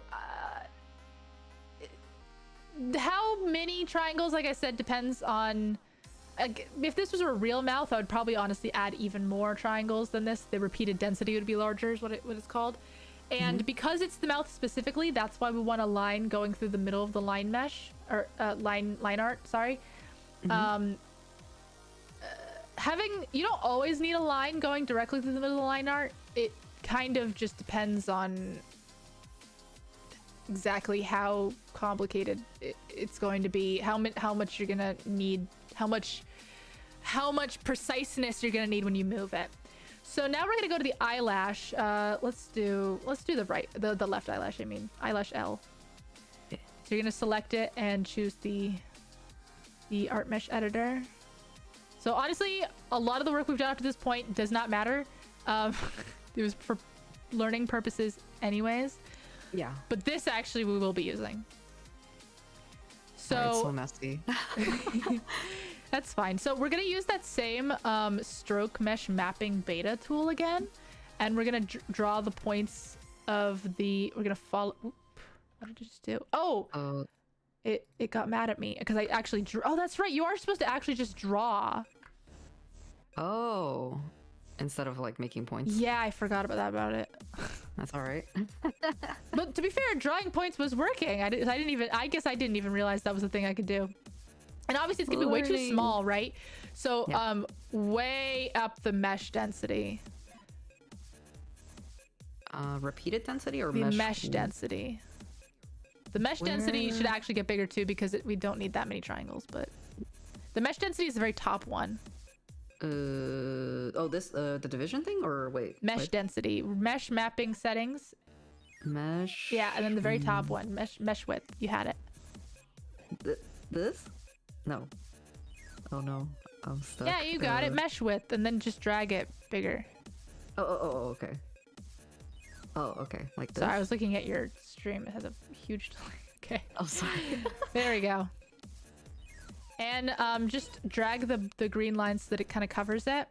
The eyes are kind of interesting because obviously it's not a uniform. Was I not saying mesh width? What was I saying? I think you're saying mesh density. Oh, was I?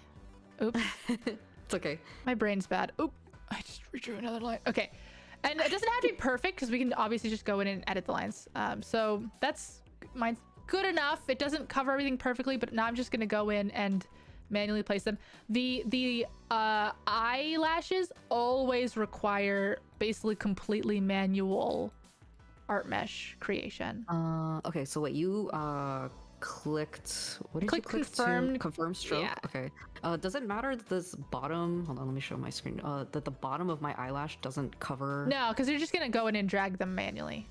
Okay. So that it goes outside the line. Oh. I was saying density. Gosh darn it! No wonder. It's okay. No wonder. I was like, what's happening?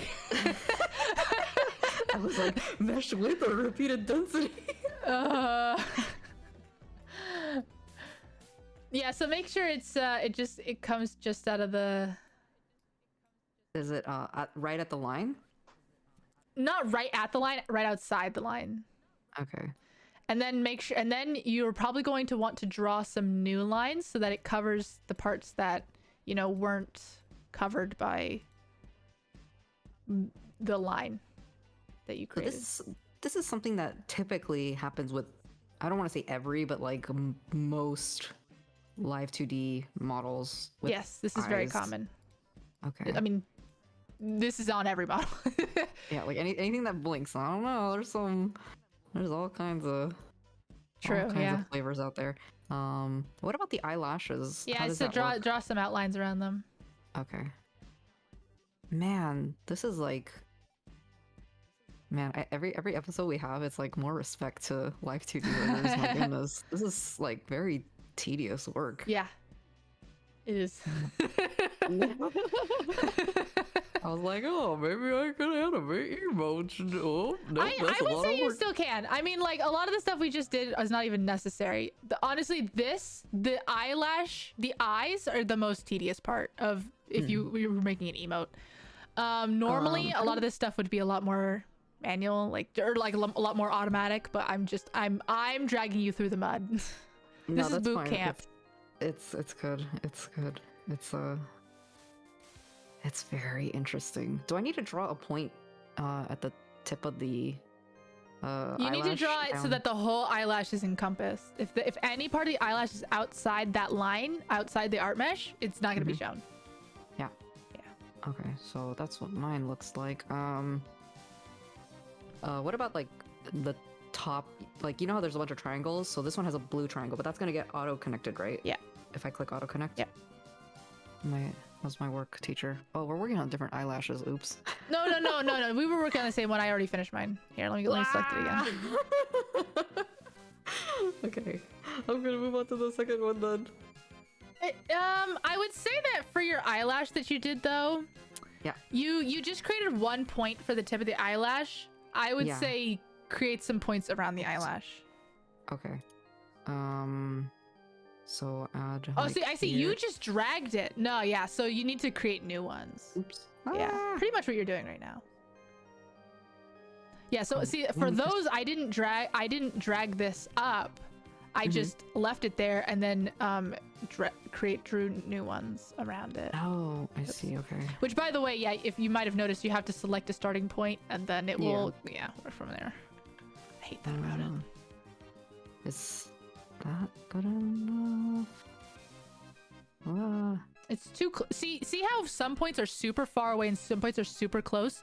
You want to keep a really you want to keep a really even spacing away from the art mesh. Okay. Yeah, exactly. Or the modeling image. Technically, the texture is like called the modeling image, and then the thing that we're drawing is the art mesh.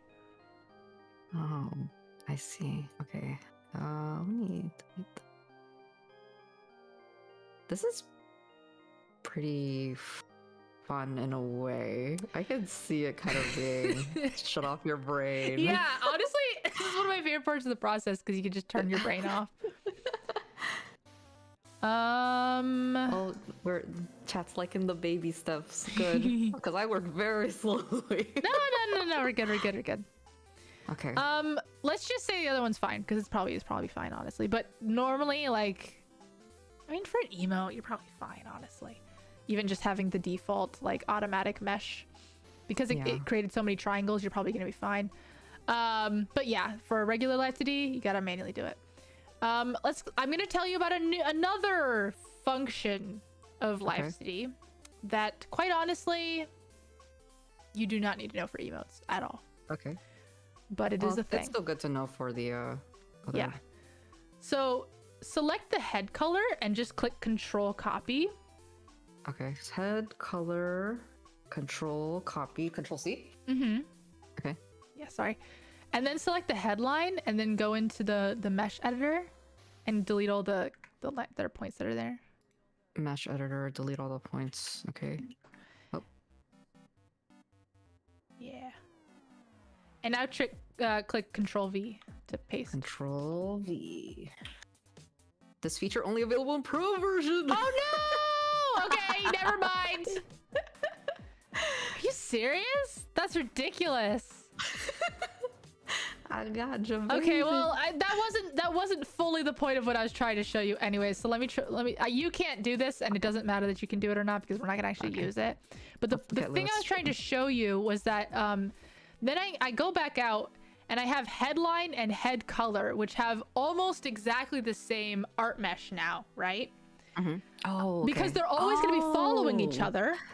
So I have them both selected, and now when I click art mesh editor, I can select all of them and click bind.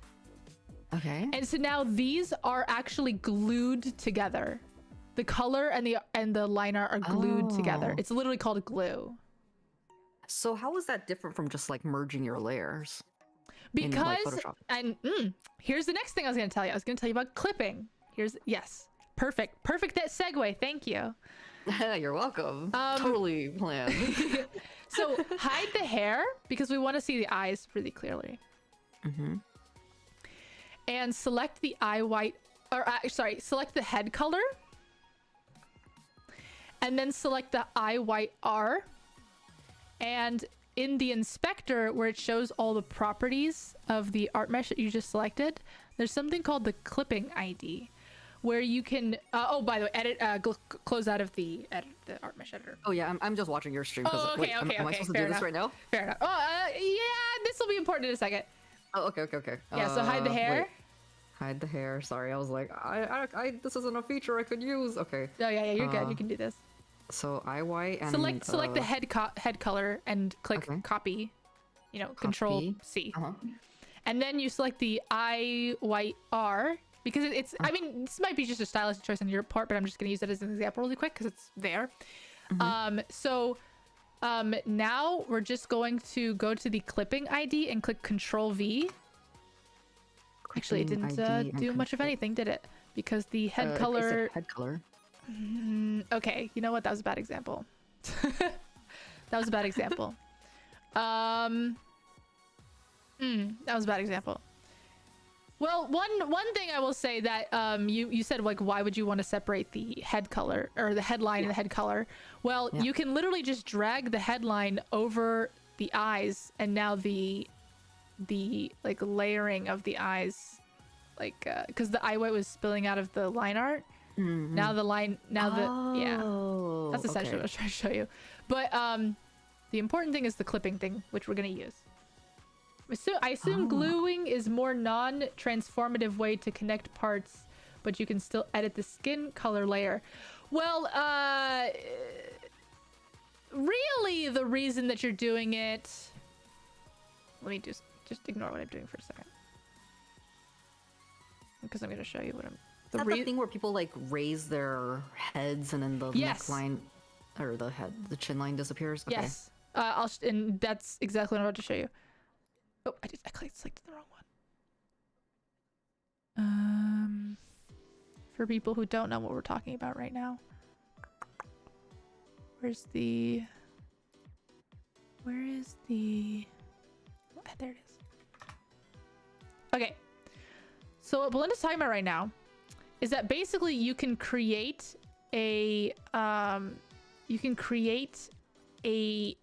illusion where it looks like the head is like hiding, like looks like the line art for the head is disappearing because you're masking only the line art of the head, and that's why it's VTuber heads always have the line art and the head color separated.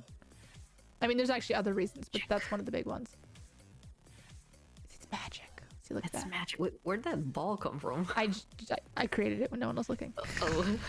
Don't worry about that. I just deleted it. So why? So you're clipping it to headline, right? Don't worry about that. Don't worry about that. That was irrelevant. Oh. Well, I mean, okay. So yeah. So what I was just doing is I had an invisible ball, which was created specifically only to be the mask for the headline, and then I was inverse clipping the headline. So not only can you clip things just like how you would in Photoshop or clip, you can like basically create a clipping mask, but you can also do an inverse clipping mask where everywhere that mask is, you don't show the other thing. Oh, okay. Yeah. I can see that. Yeah, I'm actually going to put a lock on this true size thing because I keep accidentally selecting it. Oh, by the way, yeah, let me I guess run throughout a couple of other cool features. You can hide specific objects by pressing the eyeball at the left of the part, both in the part view and in the deformer view. You can also lock them so that you don't keep accidentally selecting them or whatever. Okay. Yeah, right next to the eyeball there's a lock, which is true of both the part and the deformer panel. Yeah. Nice. So as far as clipping, there is actually some clipping we have to do. So you can use it to hide parts of a model as you move things around. Nice. Yes. And that's actually the biggest reason you want to put things in folders, is so that you can hide a lot of things at once, by the way. That's the biggest reason that you put things in folders, at least for me. There's a whole system Live2D can use, but where you can, I'm not gonna even get into that, but but yeah, so that's what I use the actual folders for. So let's talk about clipping, because I just said a lot about it and it maybe was very confusing. But basically we are going to make the eyes blink. And the way you do that is you literally just move this down and then make the eye white really small. But you don't actually move the pupil or anything. What you do is you clip all of the contents of the eye, the pupil, the iris, the eye specular. You clip it to the eye white. So we're going to select the eye white and click Control C to copy it. So we're working on the left eye. Right now I'm working on the left eye. Doesn't matter which one I'm talking about. So eye white, specular, and iris, or what? Select just the eye white. Okay. And click Control C to copy it. Okay. And then we're going to select all of the contents of the eye, which is the iris and the specular. And you put in clipping ID? Yeah, you paste in the clipping ID. Oh, it says art mesh. Oh no! Uh-oh. Someone forgot What happened? space. No. What are you talking about? Wait, how do I get this to save? Enter. You gotta click enter. Oh, that's right. Okay. Yeah, it's stupid. I hate Live2D. I hate this program. I hate this program. I spent hundreds of hours in. Okay, so it says the same IDs already used when I try to do the specular. You right now what you're currently happening is you're trying to enter. You are accidentally entering the. Yes, you can't enter the eye white as its own mask. So you're just selecting the iris and the eye specular. Oh, my bad. Yeah, that's no problem. I was pasting in the ID instead of Oh, that too. Yeah. What is this? Animation creation with cubism. You can use it without any problems. Okay, thanks. What is happening? I don't know. Was that like a pro version ad or something? I don't know. It didn't say anything. It was just like. I think. Yeah, I don't know what that was. I think that was maybe some sort of ad. But anyways, now if you just select the eye white and you see that red automatic transform thing that it does, and you just drag it around. Oh. Yeah. So now the iris and the eye specular will only exist where the eye white is, which is exactly what we want. This is so cool. I don't know why I'm so amused by this, but it's so cool. This is like Photoshop 101 with clipping masks, but I never use clipping masks. So I'm just maybe like, you'll start. whoa! Honestly, once I started learning Live2D, I started using clipping masks in my drawing a lot more, to be honest. My God, maybe this is gonna do something for me with drawing. I hope this doesn't awaken anything in me. Yeah, exactly. All right. I'm going to talk about the next panel that I've not mentioned a single time this whole stream, which is the parameter panel. This is where all the magic happens. This is where you actually define the movement. All right, so this is what Yang OS was here for, so pay attention. I can't imagine not using clipping masks when drawing. Oh, I mean, there's clipping layers, but I never use a mask. It's the same. They are almost the same thing in Clip Studio Paint. Yeah. To be fair. So this is where all the magic happens. Now, because by default it gives us a ton of parameters that we are not using because we're making an emote. So what would we even need for this emote? We would probably only need. We could definitely delete I smile, I, L, and R smile. So you can just select them, Control select multiple ones, and then right click and delete. And then it will say, are you sure? And you say, yeah. I, L, smile, and which one? I, R, smile? Both the I, L smile and the I, R smile. Okay. And then we can delete brow, L, and R, X for sure. What are these exactly? Well, I can tell you what each parameter. So, how do I say this? You can basically think of each of these parameters as a timeline for a specific movement. Mm-hmm. So obviously a lot of these movements we're just not using. We won't be able to open the mouth, for instance. So mouth open, we can also delete. Mm-hmm. Cheek, we can also delete. I believe, I don't know what cheek technically is formally. Probably body X and Y we don't need. We're probably just gonna rock back and forth, which we'll use as body Z. Mm-hmm. Probably not. We'll keep breath, and then we'll keep hair move front, hair move side, and hair move back. In a normal VTuber model, the hair is so much more complicated that most people just delete these 3 parameters because it's gonna end up being 30 parameters. So having 3 simple parameters does absolutely no good. But since it's just an emote, 3 parameters is perfect. So I'm also gonna delete angle X and Y. Angle is for the head only, and then there's also like body XYZ. So yeah, if she wants to like rock her head back and forth, is that something you would keep though, or? Well, that's why I'm keeping angle Z. That's what we'll do, the head back and forth. Is cheek puffing?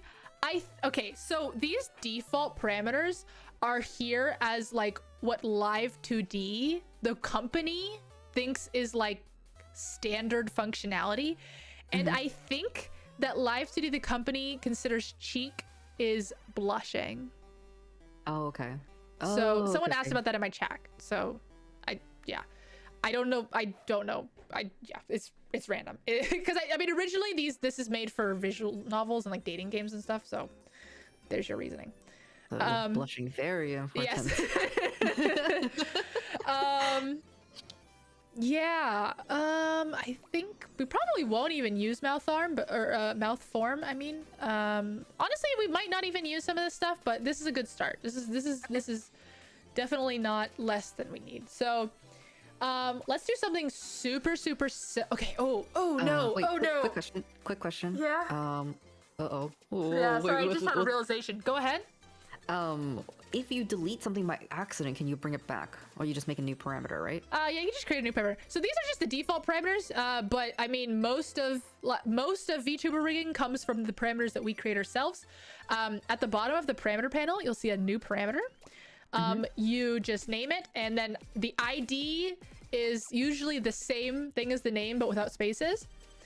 And then the minimum, default, and maximum ranges are so the actual numbers themselves are extremely arbitrary. I think that most people just leave them as -30 and 30, unless it's something that's only either on or off, in which case the minimum is 0 and the maximum is 1. Okay, so something that would be on and off. Oh, sorry. Go ahead. Yes. Something that's on and off would be like I don't know. Blushing. Oh, okay. You can't have negative blush. Oh, so, okay. But you can have different intensities of blush. You can, but you can make that intensity 30 or 1, and on your side, it's exactly the same functionality. Oh, okay. So it's just kind of for your organization what actual values you want these numbers to be. I think that for most people, if it's a physics thing, they put -30 to 30, just because it's the default, and there's some specific stuff like mouth, which is always -1 to 1 because -1 is frowning and 1 is smiling and 0 is just like neutral. And then for instance, when you actually look around, like looking to the right is like -1, looking to the left is 1, for instance. So yeah, it's usually only ever gonna be -30 to 30, 0 to 1, or -1 to 1. Also, this is unnecessarily in detail, but by default, the angle XYZ parameters and the body XYZ parameters are -10 to 10. I think it's stupid. I don't know why that's the case, but it is. And then, sorry, I don't understand the difference between -30 and like -1, for example. There isn't. Oh, okay. There literally is not a difference. It's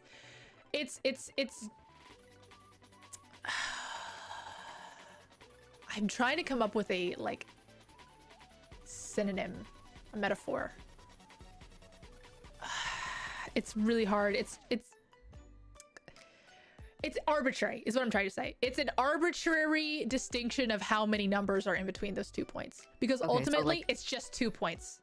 Yeah. So if I wanted like eyes moving left and right, it's just -1 or 1, or -30 or 30, right? Yeah, but it's the same because Yeah. So by the way, by default, we still have eyes moving left and right and up and down. That's what eyeball X and eyeball Y are, is the eyeball moving up and down and left and right. So okay, speaking of, I feel bad because, and by the way, this will all make a little bit more sense when we actually start defining the animation, is what I'll say. By the way, they're called keyforms, but we'll talk about that in a second. To be honest, everything from here on out is where things get very complicated. Oh god, it wasn't complicated already. Yeah, I'm gonna be honest, this is where it gets really complicated. Okay, So it's all right. Just move at your own pace, and then if I need you to slow down, or Please chat stop needs you to me. slow down, yeah, please stop her. She's gonna be a runaway train. yes, exactly. So now I'm gonna talk about deformers. Okay. And that's deformers the are deformer quite literally screen. the bones of Live2D. So It's the bottom left panel. yes, the bottom left default. panel is the deformer panel. Doesn't the range help with timing animations? Not really. So you set the timing for animations independent of these parameters, right? You manually set the numbers when you're actually animating it. So like, Okay. and I mean, when I say animating, I mean literally if you're animating an emote, like a video, like you're defining an animation, as opposed to VTubers, which you don't actually define like an animation most of the time. It's all done through the movement of the person. But like when you're literally animating it, like we're all going to be doing for the emote eventually, probably not tonight, honestly. But we'll see. That's fine. Then you literally type in the number, so it doesn't matter if it's, I mean, 0.5 on a scale of 0 to 1 is going to be the same as 15 on a scale of 0 to 30. Got it. Okay. Yeah, hopefully that makes sense now. Yeah, I hope that answers your question. So you kind of set them to numbers that make sense for you and what you're doing. And you can always adjust the numbers. Yes, of course. you know. Yeah. So the first thing I'm going to talk about is the rotation deformer, because it's significantly more simple. And it is a button in the top middle-ish of the screen. It looks like a circle with like an arrow pointing out of it. Okay, it's like a target. Yeah. Yeah, it looks like a target almost. And if you click that, it's gonna like pop up a new window that says new rotation deformer. And we're gonna call this head rotation. Let me show my error again. Okay. Oh, max number of deformers 50. You have 0 deformers existing. Okay. Oh yeah, it's just a free version thing. So head, right? So this is the whole head folder. This is why folders, right? No, Or no, it has nothing to do with folders. Okay. This is a bone. We're creating a bone. This is the neck bone that we're creating, basically. The base of the head. You picked Oh no, I didn't pick neck, or- anything. Keep it at root part. Oh, okay. And then just call it head rotation. Oh, okay. And then as Spaces far are as okay? actually, I No. don't think they are. Okay. But honestly, these are not the IDs of deformers no one will ever see. So I usually don't pay attention to the ID of the deformer. Honestly, I barely pay attention to the name of the deformer, but it will help you a lot. So try to keep your deformer names sensible. So I'm calling this head rotation because this is literally the rotation with which the head itself is gonna like rock back and forth. And I'm just gonna click create. Okay. And you'll see it's created one of these circles with the arrow sticking out right in the middle of the screen. Wait, you're showing my screen, I think, or oh wait, now you're not. No, Okay. it just looks the same. For the add, do you just leave it as parent of selected object? Yes. Okay, so create. Now I have this circle. So yours created itself as a parent of the iris, which is fine. It doesn't matter. It doesn't matter for right now. Okay. So basically, how this works is it itself is a point with which you can rotate and scale and move. And then everything that is quote unquote a child of it will move with it and rotate with it and scale with it. So because this is the head, we want to put all of the head pieces into it, including the face. So I'm going to select the bangs. I'm going to select the headline, the mouth, the eyebrows, all the eye parts. I'm doing this in the deformer view, by the way. Oh, are You, you? you can do are it you in either one, but I'm doing the Deformer view. Okay, so that answers my question. So all of these, you said bangs, sideburns. Everything until the neck. Yeah, sideburns, hair back, hair sideburns. And then once I have them all selected, I'm literally just dragging them and until it's the head rotation is highlighted yellow, and then that will actually put it as a child of the head rotation. You can do it one by one too, by the way. You don't have to select all of them or whatever. So everything minus the page and notebook, the hand, the body, the pencil, and the head neck. color? Huh? Head color? Yeah, head color. Head, everything with the head. Okay. Wait, why does this keep getting unselected? Okay. And then you drag it into the head rotation, right? Yes. Ah! I didn't select it. You can do it one by one too, by the way. Yes. You might have done it. I think you already did it. Maybe not. Oh, Okay. think... Okay. Yeah. No. Yeah. The sideburn is there now. Head color's not there, and your hair back isn't there yet. Okay. Yeah. Okay. So you have a little arrow here that shows or hides the children of it. By the way, so if you want, you can hide it just to get it out of the way for a second. In the Deformer view, next to head rotation, there's a little arrow that collapses or expands. Yeah. So as it is right now, it's not in the right place, but I encourage you to now grab it and rotate it around. You can rotate it by grabbing the head of the arrow. Whoa! Creepy. So obviously it's not rotating around the right place, right? So you can Control Z to undo that. You can move it by you hover over the base and you hold down Control, and then you click and drag, and that will move it without moving its children. Oh. Well, so when you mean parent and children, sorry, can you clarify what that is? Yes. So so this is where if you have like point where if you have experience with like 3D modeling and stuff like that, it really comes in handy. So a parent is essentially, I don't know how to explain this properly. Like, okay, like let's think of it like a tree, right? Like a literal tree. Okay. If you grab the trunk and pick up the trunk and move it around, all the leaves are going to move with it, right? But you can also grab a branch and move a branch, and the leaves will move, but the trunk won't move, right? Right. So the trunk is the parent of the branches, is the parent of the leaves on the branches. Does that make sense? So so in this scenario, in our emote scenario, the parent is the head rotation.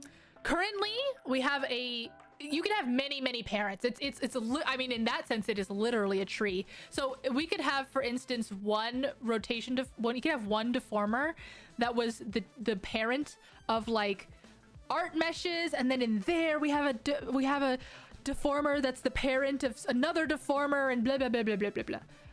Kind of like layer files folders, kind of, but in a more literal, in an actual physical space. Think of it like an arm that connects to your hand. If you move the arm, the hand moves with it. Yes.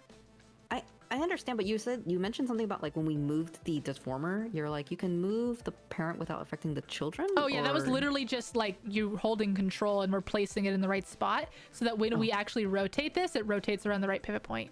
Oh, okay. Yeah. Week 6 stream, Lua introduces 3D modeling. God, no. Oh, God. That's you, Noah. So grabbing you into stream. Week 6, we go into that ill-fated Live2D program where they tried to do 3D. Anyways. So these deformers are the equivalent of bones in 3D modeling. You can parent them and move/rotate them to affect the mesh shape. Yeah. Oh boy, this is getting... It's complicated, but I think I understand. I don't understand the terminology per se, but I can see it in action. So yes. For instance, let's apply our knowledge, shall we? Okay. Let's collapse the head rotation and just to completely ignore the head. Let's talk about the arm. Yep. So select the upper arm. Okay. And then at the top, there's actually 2 ways to create rotation deformers, and we're going to use the second way now.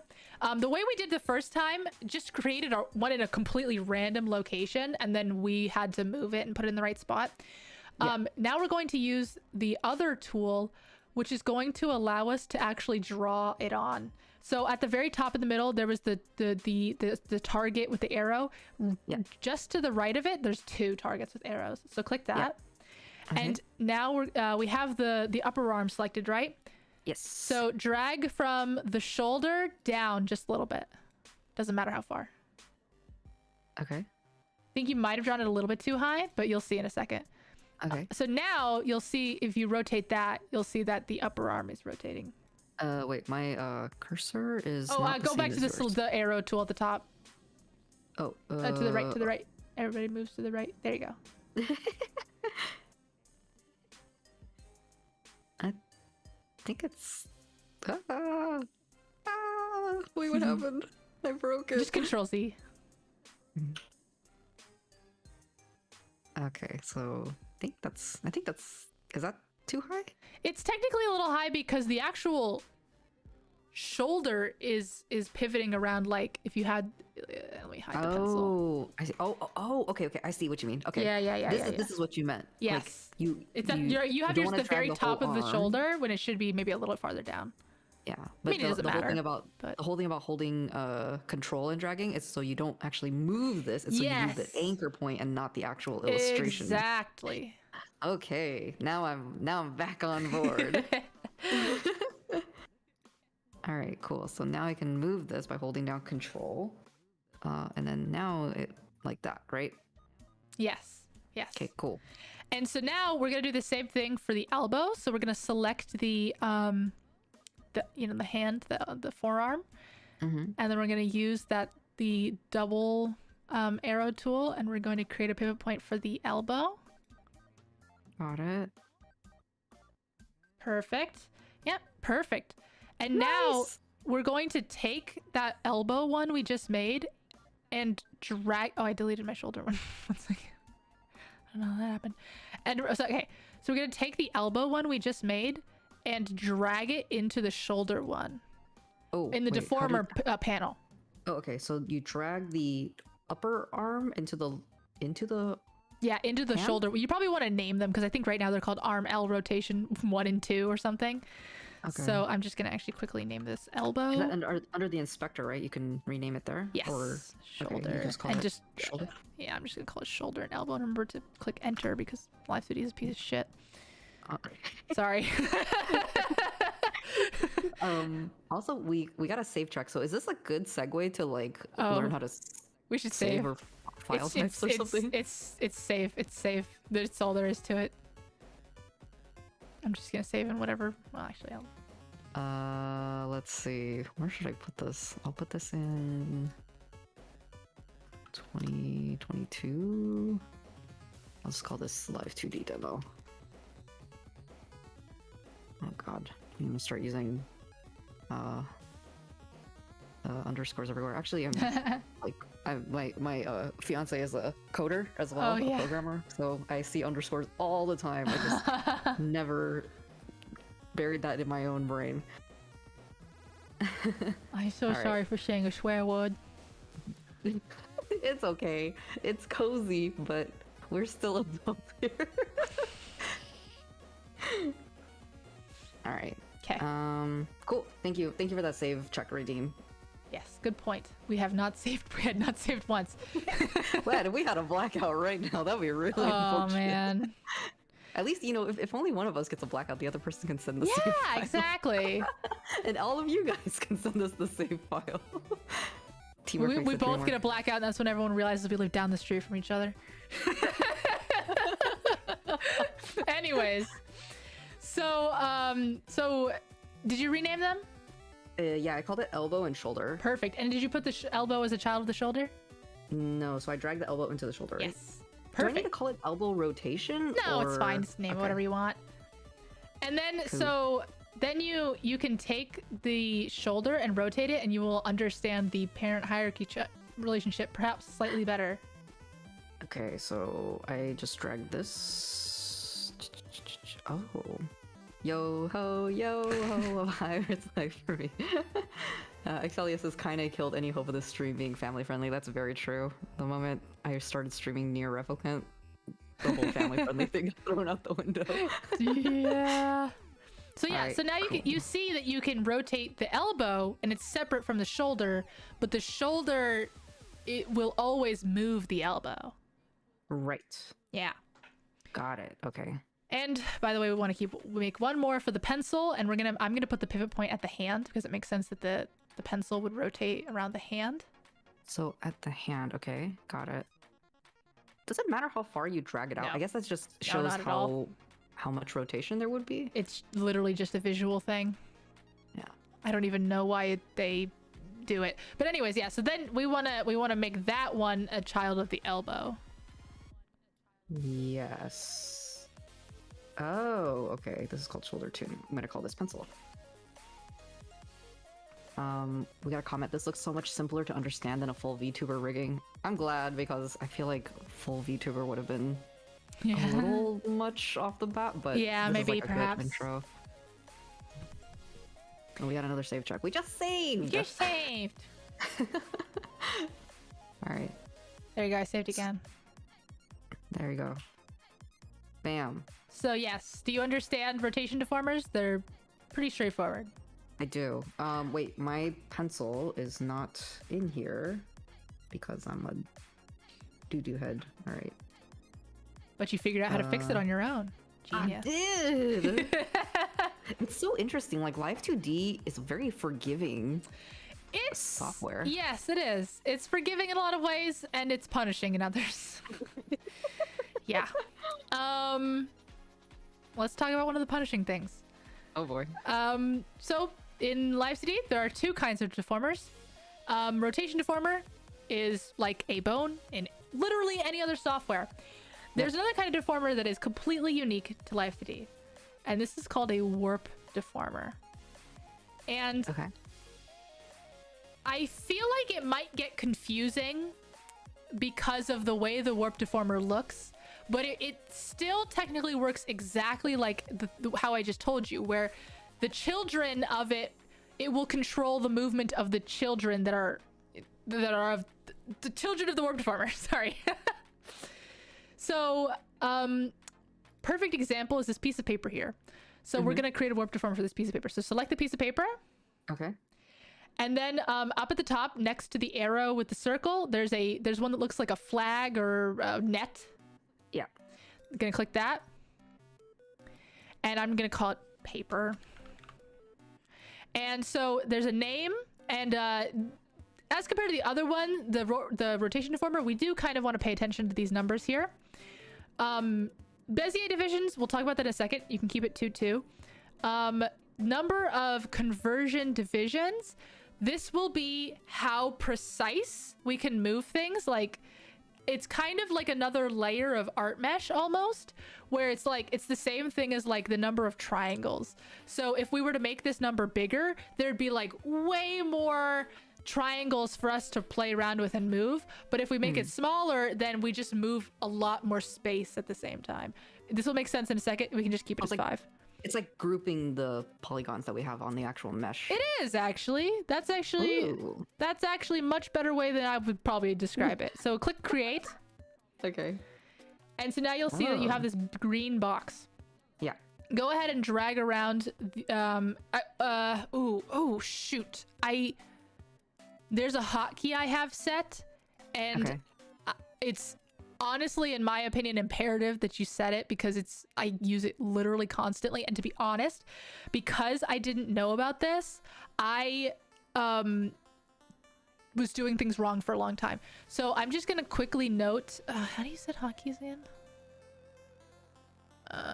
It probably is a different hotkey, to be honest, by default, but I set it as Z. Let's see. I think it's in help. Maybe it's in file. Here it is. File setting. Nope. Never mind. Keyboard shortcuts? Huh? It's not keyboard shortcuts? Oh, you're right. I can't read. It's keyboard shortcuts. This is like Clip Studio. You can set your own keyboard shortcuts. Yes. And there's some ones you really want to do. Go scroll down to show. I think it's the third one. There's file, edit, and then show. Oh my thing. Okay. And then look at whatever is set for show hide bounding box. Show hide. Oh, okay. Nothing? Yeah, set it to Z. That's what I do. I have it set to Z. Okay. And then click OK. Is that the only shortcut that you can think of right now? There's another one, but this is really important. This is actually functionally important. Okay. Because what this does is when we select the warp deformer, you see there's the green box and there's also the red box. Mm-hmm. That red box is that same like Photoshop transform scale tool that we were talking about before, but we don't. If we try to select the green crosshair in the middle of the box, it will end up moving the whole box instead of the green crosshair, because we're showing the bounding box, which is the red box. So if we select it and then click Z, which is the hotkey we just set, it will hide it. And so now when you select the middle green bounding box, you'll actually move the green crosshair. Oh, okay, I see. Nice. Yeah. Ooh. I didn't know about that for a long time, so I thought it was a bug that when I selected the middle, it was moving the whole thing. Oh no. For like my first like 4 models. It was ridiculous. Okay, so anyways, so don't make the same mistakes I do. Thank you for saving me 4 months of trauma. You're welcome. So, okay. So let's, at the very top, left of all of the tools we've been using recently, there's something called edit level. There's 1, 2, 3. Yes. Let's select 1 right now, just for me showing you the basics, I guess. And so this allows you to select individual points of the warp deformer and move them around. And it's pretty much exactly like what you said. It's a group of art mesh like points that you're moving around. Yeah. It's precisely what you said. And it's, you know, you might ask, well, why would I do this instead of just moving the art mesh points? Right. And the answer is that it is the blame Live2D. Live2D is a bad program, and the way they've fundamentally created their program is a bad idea. And what I mean by that, this is by far the most difficult thing to explain. This is the inner Lua programmer screaming into the heavens. Yes, literally though. It's hard for me to explain the why before we get into actually moving things, which I don't know that we're gonna do tonight. Maybe we'll start, but the simple answer is you cannot set more than 2 movement parameters for one item, whether the item is an art mesh or a deformer. You cannot set more than 2 parameters on it. So I mean, even just talking about body XYZ, that's already 3 parameters. Right. So for instance, I mean, just as like a really simple, quick example, if I wanted to rotate the head for X, Y, and Z, I would rotate it back and forth for X, and I'd rotate it forward and backwards for Y, and then suddenly I'd get to Z and I'd run out of parameters. So you would have to, so yeah. So you create a deformer that encompasses all of that, and then you rotate and move that one. Is the long and short of it. If you know Live2D, you'll know that there's some inaccuracies with what I've just said, but let people take that as they will. Basically, it limits you to the number of parameters you can set, but Live2D limits the number of parameters you set on an object. So in order to actually move things properly, you need deformers and a whole system of deformers. So you nest deformers as you need more movement. Oh boy. And also deformers are just a lot easier to manipulate than art mesh. So even though we're doing a super simple, honestly, this model that we're making is so simple, we probably don't even need deformers. Because there's not many parameters that we're setting on it. But sometimes it's just a lot easier. So go back to the edit level and set it as 2 at the top middle. Moving these Bezier curves is a lot easier and also looks a lot smoother than trying to manually move the points of an art mesh. Because if you try to just manually move the points of an art mesh, it's gonna be very blocky. Right. Yeah. As opposed to just like grabbing one of these Bezier curve control points and just moving that, it looks a lot more smooth. I have a question. So we made like the whole effort to create a custom mesh for this object, right? Like we traced around the object. So why is this deformer showing up as a green box? Like why is it not matching the shape that we created? Because it's a completely separate object than the thing that we made. It just happens to be the same size as the art mesh below it because it is automatically resized in Live2D. But we can take the page art mesh out of this warp deformer we created, and it will just exist on its own. It's just a totally separate object. And there are times. Did that answer your question at all, actually? It does, but it's like, wouldn't it make more sense to create a deformer that matches the mesh that was made as opposed to like independently of it? Yes. Let me show you. Click Z so you get rid of the bounding box. Okay. That whole thing I told you where you can hold control and move it, that works with this too. So if you hold control and then move one of these green squares, you can actually move the green Bezier curves. You can move it to match the shape of it better. Now that said, to be honest, most of the time, it's not even necessary. But you know, it's absolutely an option. Is that I guess that's a feature that is not commonly used? It's just not necessary. It's just wasted effort a lot of the time.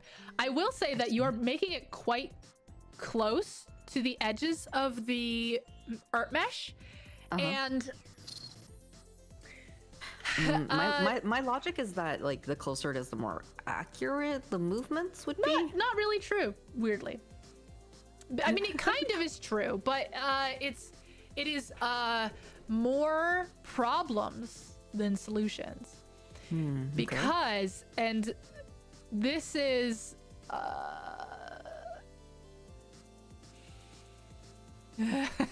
so I guess what is the I don't know if this is a question that makes sense, but what's the purpose of this box?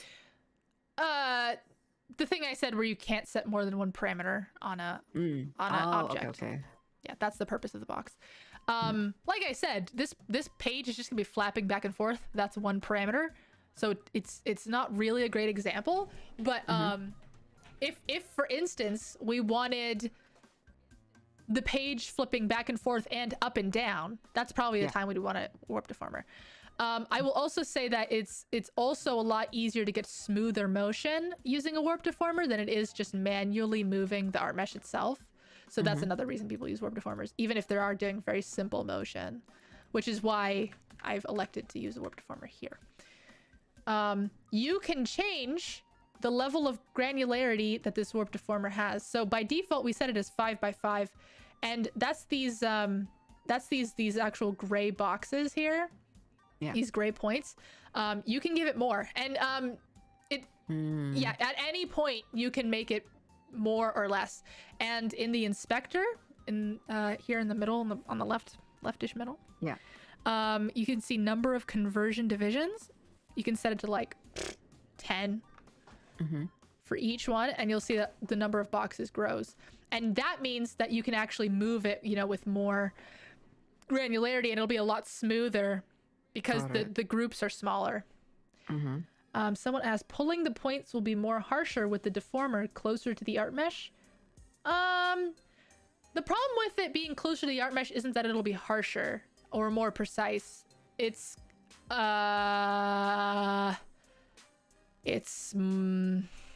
really hard to explain. Well, I guess we'll see when we actually start creating or start. You know what? Can I just show it to you? Yeah.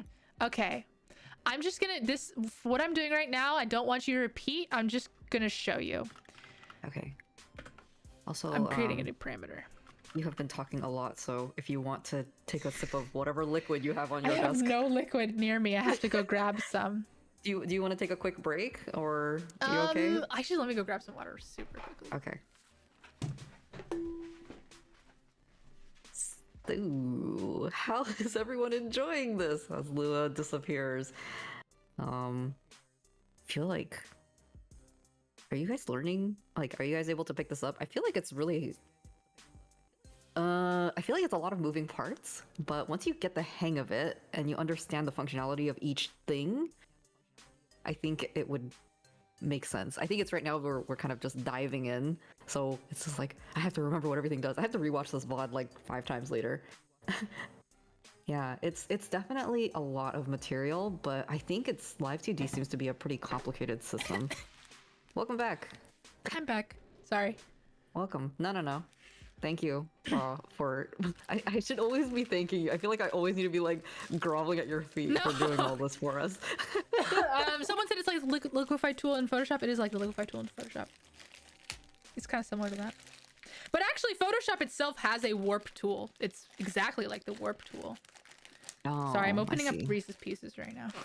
Lucky. I've been like sneakily eating Hawaiian bread. That's my dinner. Loaves of bread. Okay. So, I'm just gonna take a quick break from talking and just do this to show you. Yeah. And you don't need to walk us through this, just do it. No, yeah, I'm just gonna, it's just an example. Wow, that looks horrible. How do I fix that?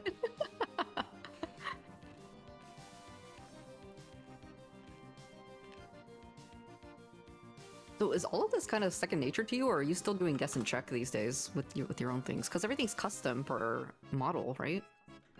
A lot of it is second nature. It only gets kind of like guess and check towards the end of the project. Because as you go through the project, it becomes more and more complicated and harder to formalize. I'm guessing having simpler deformer makes it easier to animate since you don't have to move too many vertices. A little bit. Yeah. Whoa, look at you doing fancy stuff.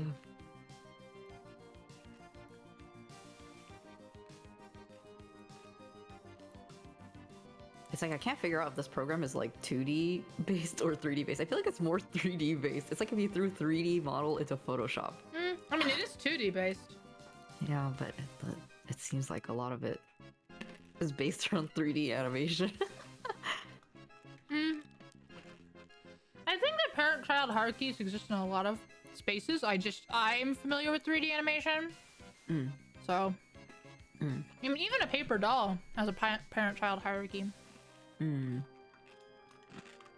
Literally remeshing stuff into quads like proper 3D topology. I guess this means if I pick up 3D modeling later, it'll be easier to understand, hopefully. Maybe. 3D inspired.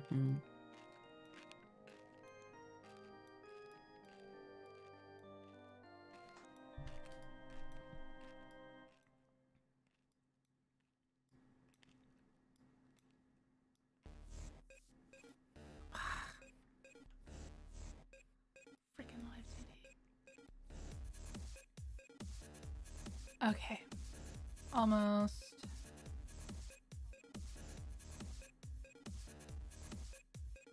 I'm moving a bunch of stuff that I want to move. That's fine. Doesn't matter. Completely irrelevant to this this thing that I'm doing. Foreshadowing. It's a more like advanced flash animation than your traditional frame by frame 2D animation. Yes, it is more like advanced flash animation. Ah, Or okay. I guess they call it animate these days.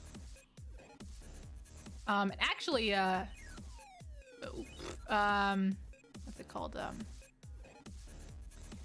After Effects has actually a very similar system to Live2D, just built into it. Okay, that's close enough.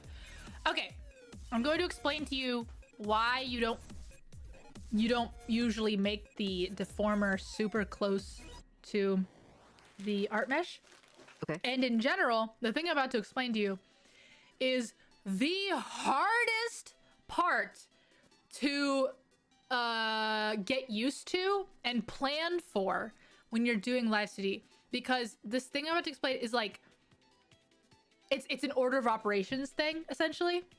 Okay. So let's say I made this warp deformer and I was like, okay, cool, and it flaps in the wind like this, and then I'm like, oh, I want like a second motion in from the paper itself to also like flap back and forth in a smaller way, like just the bottom part flaps back and forth.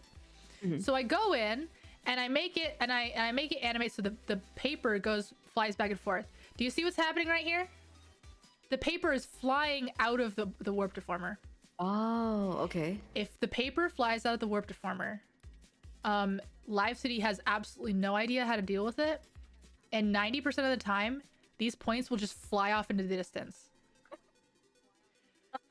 It just yeets it out. It yeets it out. So you have to create. Frequently, these warp deformers you create end up being like way bigger than the object it looks like it contains, because there's actually, in fact, there's a warp deformer here, and then that warp deformer has a warp deformer on it, and that warp deformer has a warp deformer on it, and that warp deformer has a warp deformer on it, like 6 layers deep.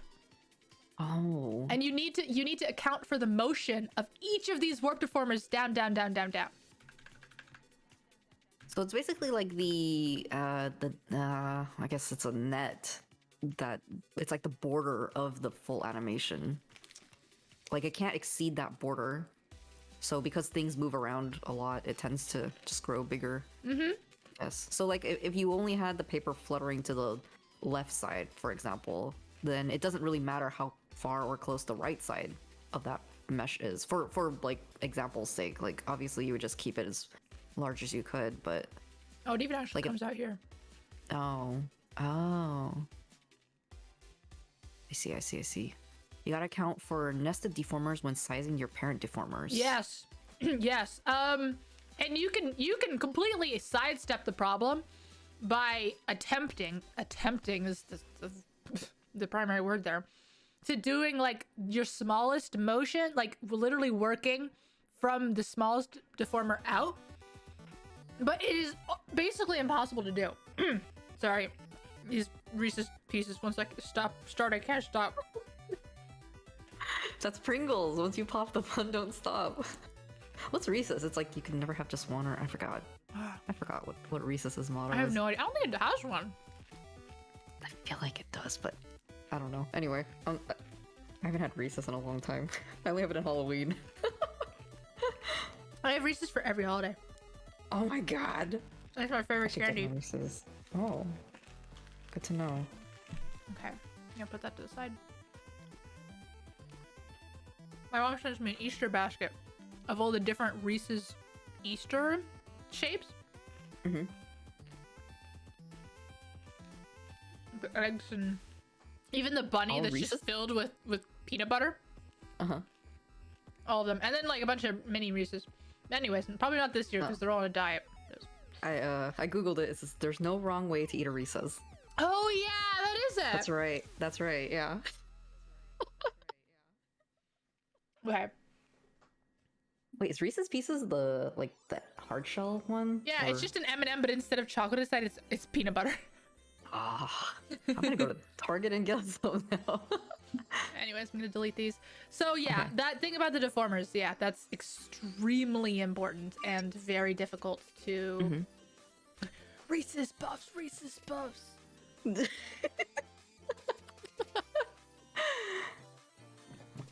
All right. Yeah. Okay. So, do you want to try? Let's try actually making this paper move. Yeah, let's do this. Yes. Okay, so I'm gonna set the Bezier division height to 3. That just changes the number of green squares, green control points.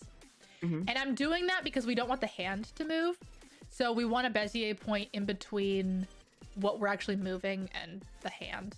Wait, when you say, oh, okay, so Bezier height, you said so was the Bezier 3? division number is width and height. So I set the height to 3. And then the width was 2? I keep the width at 2, yeah. Okay. Oh wait, I'm looking at the wrong one. I'm looking at the number of conversions. Okay, number of conversions is 10. Sorry, it all looks the same to me. Yeah, I don't blame you. I was very confused on what those even were when I first started. Yeah, like what the Bezier? It's like fancy. Wait, why mine's max? Over 9x9 curved deformer divisions might impact performance. Be careful when using real-time features. The computing costs increase proportionally with the number of rows and columns. Try to keep the total number of divisions below 100. I'm gonna keep mine at 9x9, I guess. Yeah. I mean, honestly, 10x10 is overkill for this, but Okay. like way overkill.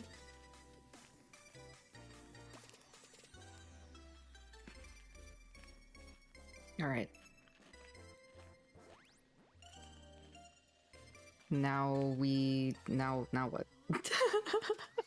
Now, we're going to create a new parameter. Just click the new parameter button at the bottom of the parameter thing. Okay, let me. I'm gonna call parameter. I'm gonna call it paper sway. Sure. And for the IDs, it's standard, I guess. We call it param, and then I just call it the same as the name. So it'd be param, no spaces, no underscores, just capital paper, capital sway. Okay. And then minimum and maximum being -30 and 30 is fine. Default 0, perfect, and then click OK. Did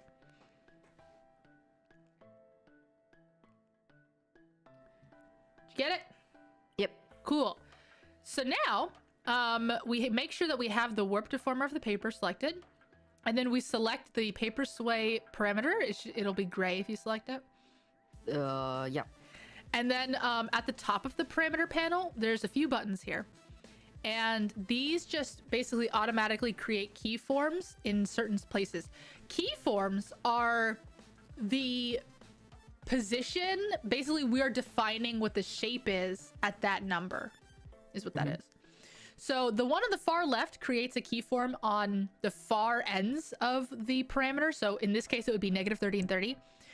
The one that you use probably more often is add 3 keyforms, which creates one at -30, one at 30, and one at 0, which is what we're going to click right now. Okay. And by the way, the one next to that just deletes all the keyforms on the parameter.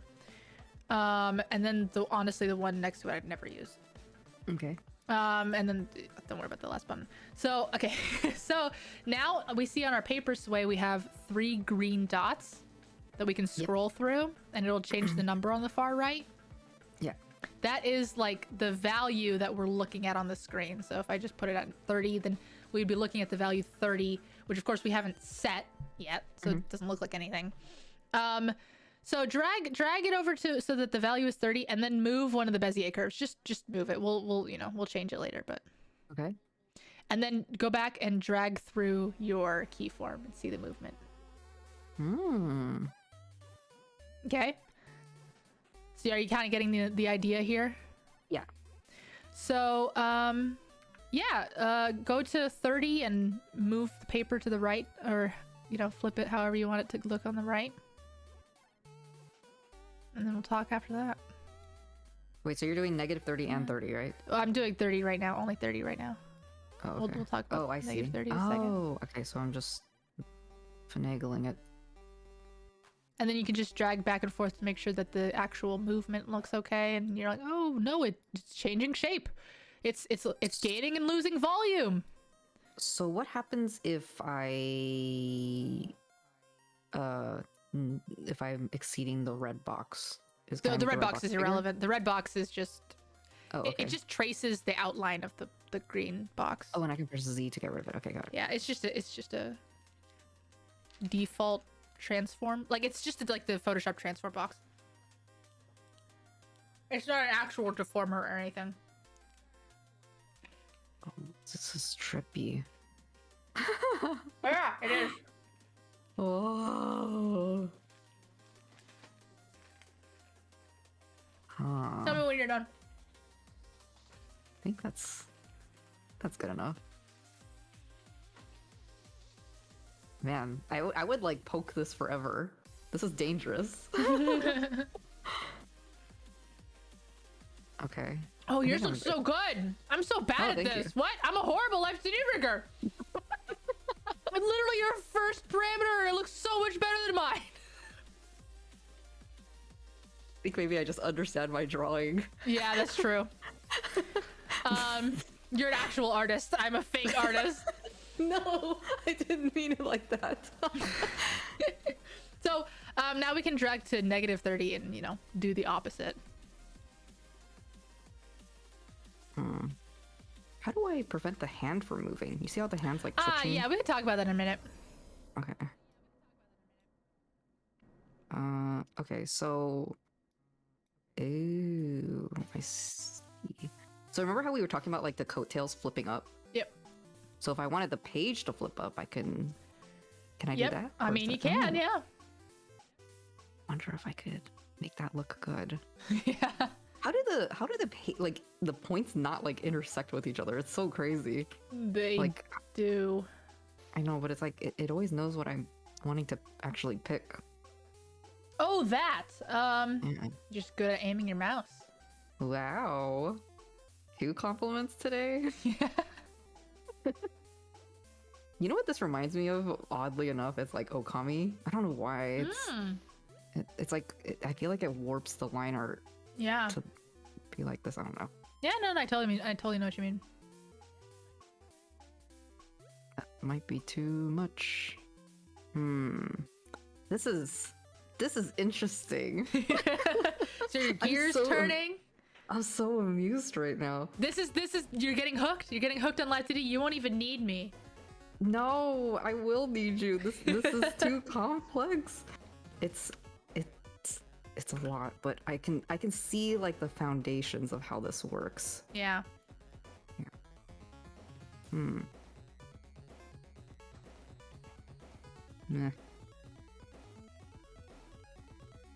Okay, so for example, I want to... Okay, so you know how like you told me not to make the green box too close to the object, right? Yep.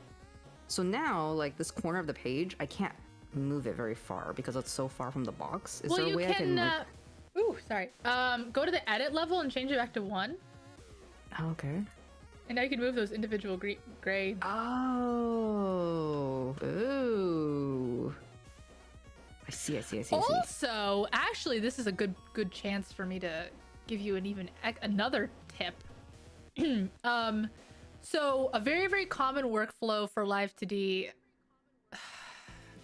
This is completely contradictory to what I literally just said about working on the smaller movements and then going out.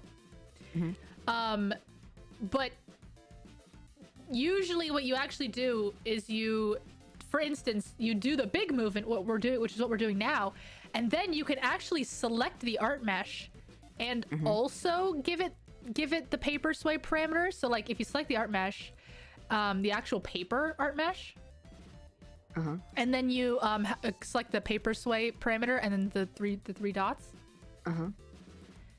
Now you can literally move the individual points of the paper to set the shape and basically correct the mistakes of the deformers above it. Oh my god. Oh no, this is too many options. This is scary. I see. Man, this is like when you play Pokemon and you're like walking through a new town and you're like, I'll just catch whatever I run across. But I'm that kind of person where I'm like, I'm not leaving this town until I catch every Pokemon. Oh so my it's like, gosh. not moving until this looks perfect. And then and then later on down the road, you realize that the same Pokemon's like in the next town and you're just like, oh, I wasted all my time doing that. That was a bad analogy, but there it is. Yes, yeah. Styler, the way that Okami puts an outline in 3D is called an inverted hull. It literally copies the mesh of the model, makes it slightly bigger, and then reverses all of the faces so that they are only show the back sides, and then they make the texture black. Really? Yeah, that's how all. Nuos is saying that's how my outline shader work. Yeah, pretty much all outlines in 3D, even to this day. It's honestly strange to me that we haven't found a better way to do this, but yeah, every time you see like a toony 3D character that has an outline, that's how they do it. So incredible. It's magic to me. Yeah, that's I mean, that has nothing to do with Live2D, but yeah. Yeah. Sorry, my voice. I don't know. It's all going. Okay, I'll take the reins. You just click things randomly and hope you don't break the software.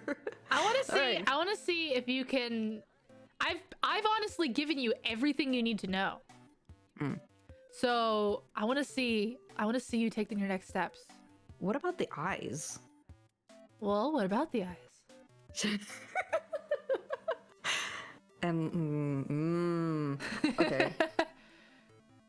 So the eyes, because you mentioned you have to. Oh, okay. Sorry, I'm like cogs are turning in my head.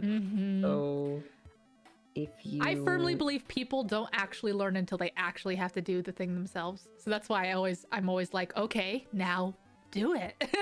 Yeah. So how do you make this eyelid go? There is one trick I didn't show you, and technically you could just do it by dragging points, but there's a trick I didn't show you. Let me show you. Let's hide the hair and select the eye.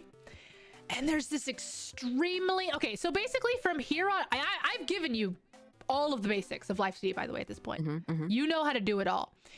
Everything from here on out, pretty much, is just a way to make your life easier.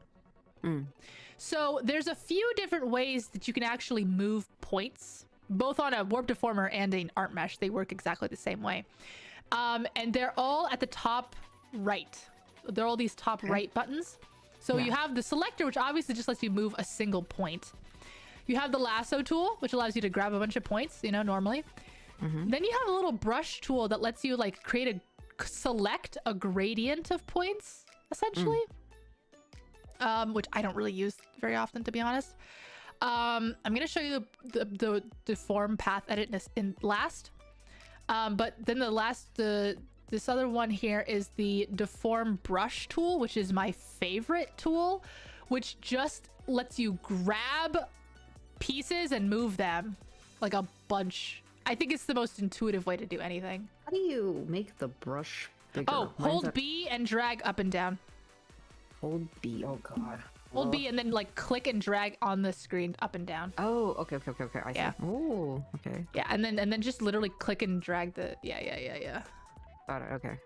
Okay. Perfect. So now let's go back to the so I use most things, I just use the brush. You can also, if you're only talking about, this doesn't work with deformers, it only works with art mesh, but there's something called a deform path edit tool. So that's the one that's a line with a circle on it. And yeah, you have it selected, I believe. So this allows you to draw a path that you can move the whole art mesh around. So if you just draw maybe like 2 or 3 like lines across the middle of the eyelash all the way from left to right. Yep. Exactly. And then go back to your mouse tool to select, and then try moving these green dots. Ooh. Yeah. Okay. So that's how you move eyelids. So for instance, for actually closing the eyelid, you can just move the whole red box at first down, because it's kind of hard to move yeah, you can just grab the middle. See that red that red point in the middle of the box? Oh, red point. Okay. Yeah. There you go. And just move it down, and then you can use the green dots to actually make it the right shape. Okay. So, I guess I would have to. Should I make it smaller? Whatever you want. Okay. But it has to stay within the eye white, right? Or no? No, just don't worry about the eye white. Oh, okay. Is there a way to see it without the mesh? Oh, shoot. Oh, we started moving it without... sorry. I did the thing I always forget to do, which is we have to set the keyform. Oh. Shoot. Yeah, We'll so start over? undo until, yeah. Okay. So a new parameter? No, it doesn't need a new parameter. It's the IL open. And instead of clicking the 3 green dots, we click the 2 green dots because there's only open and closed. Oh, okay. And then drag it to the value 0, which is closed. And then do the things I was just saying. Sorry. I do this in my actual rigging too. I always forget to set the keyform and then I lose a bunch of work. It's very frustrating. How do you... Oh, so you just move it down. Wait, where did my red box go? Oh, because I pressed Z. Z, okay, yeah. It's interesting because I wonder if this is a personal preference or if this is like the way they do things, but your eyes, when they close, they're like a U shape, but mine are like an N shape. Does that matter? I mean, it's however you want it to look, but when you're talking about a VTuber, it's kind of strange for the character to blink and they have a U shape when they're frowning. Oh. So usually whether it's a U shape or an N shape, sorry, N shape when they're frowning, whether it's a U shape or an N shape is literally controlled by how much they're smiling. Oh. Which is that was a parameter. It was called IL smile and IR smile, but we deleted them. Okay. Because, you know, it's an animation that's not gonna be here. Wow. I made a blinky. Yeah. And then we go to the I white and also set the keyforms for IL open. Okay, so I white L and then set keyframes. Does it matter where It doesn't matter is? where the cursor is when you set the keyframes. Okay. And now So when it's closed, yeah, so you go to the closed and then you literally just like move the hide it. yeah, basically hide it under the black. But wouldn't it shrink? You'll see. Oh. It actually works out weirdly well. It's crazy. Let's see. Oh, but I didn't draw the line through it. So how are you? Oh, you can draw you can actually a technique I actually frequently use is I make it really small and then I just draw a line across and then like move it like that. Oh yeah, you have to just draw points and then just move it like that. Yeah. And then how do I get rid of this? the arrow tool, or I guess escape maybe. Yeah, here. And No, I then- guess not escape. Oh. Yeah, so exactly what you're doing is something I do really frequently. You can also just move them with the brush tool, which is what I did this time. Yeah. Okay. And then we'll fix it. I'll tell you about that. But yeah, you can just play it. You can have fun with it blinking. That looks very creepy. It doesn't look very natural. If you hide at the very top of your workspace panel, there's top left, this? right under the name of the file. Sorry, the actual like workspace, like where our character is. Yeah. So there's a few buttons there that just hide things. So if you click the one on the very far left, that will hide all of the points and stuff, so you can actually see it a little better. Sorry, my voice is cracking. It's all right. Sorry, I feel bad. No. Okay. But I yeah, see. so you can like for instance, my eyelash is looking a little strange, so you can actually like grab just using the pointer tool and move it so that the eyelash looks correct. I think the reason why it looks weird is because technically, like, if you blink, your eye needs to move in like an arch, right? But this is not moving in an arch. It's like just shrinking down and getting squashed and turning into a U shape. Is there a way to do like a curved animation? Well, kind of. So select both your eye white and your eyelash again, and then click the 3 dotted one. The 3 dotted keyform creator under eye open, right? Oh my gosh, I just realized I'm in IR open. Oh, it's fine. Okay. All right. You can switch them later.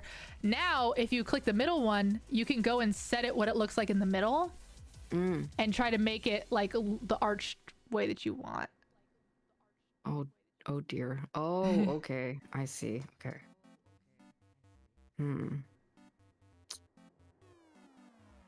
Oh, so at any point you can manipulate like how it would look. Oh, okay. Oh, sorry.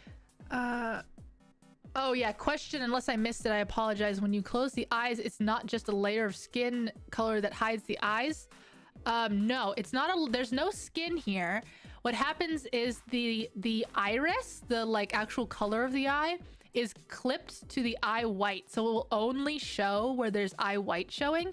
So because we're moving the eye white down, it's hiding the eye color. Question. Answer. How do I move the eyelashes? Because the line here only affects the eye. You just grab the individual points of the. Okay. Yeah. Oh, okay. So I just go. Oh yeah. It just when that's it automatically moving to the keyform because you weren't perfectly on a keyform. Oh, by the way. Oh, this is super important. Right click on the keyform to automatically snap to it. Oh, okay. Wait, right. Oh, okay. Yeah. Okay. It took me way too long to learn about that. And we gotta hydrate redeem, so take a sip of water. Yeah, you really lose track of like how long it's been. Yeah. This one was fun though. This was a fun lesson, I think. There's one other thing I can tell you about that is really handy. Oh man. Okay. Maybe. Yeah. I mean, it's mostly really hard because the eyelashes are still part of it. Yeah. Now you see why we make the eyelashes separate. See, this is why a lot of artists say you should just try rigging your own Live2D model, and you'll quickly realize why things are the way they are and how important it is. I see. David, you can add literally as many parameters as you want. I'm just using those buttons because it's easy. But if you go to any random point, there's a button here directly to the right of the parameter that is a little green plus sign that allows you to create a keyform at the value you're at. And at the same time, there's one that will allow you to erase the keyform that you're at. So you can literally create like 1,000 keyforms. I see. So it's like keyframing, kind of. It is literally keyframing, yeah. But instead of like a frame of a whole picture, it's a shape. So that's why I call it a keyform. You're getting addicted. Oh, let me just quickly tell you about something that'll make it slightly better. So as you can see, the bottom of the eye white is moving like a ton. Yeah. We can fix that super easily. Okay. So select the eye white and make sure it's at the completely open.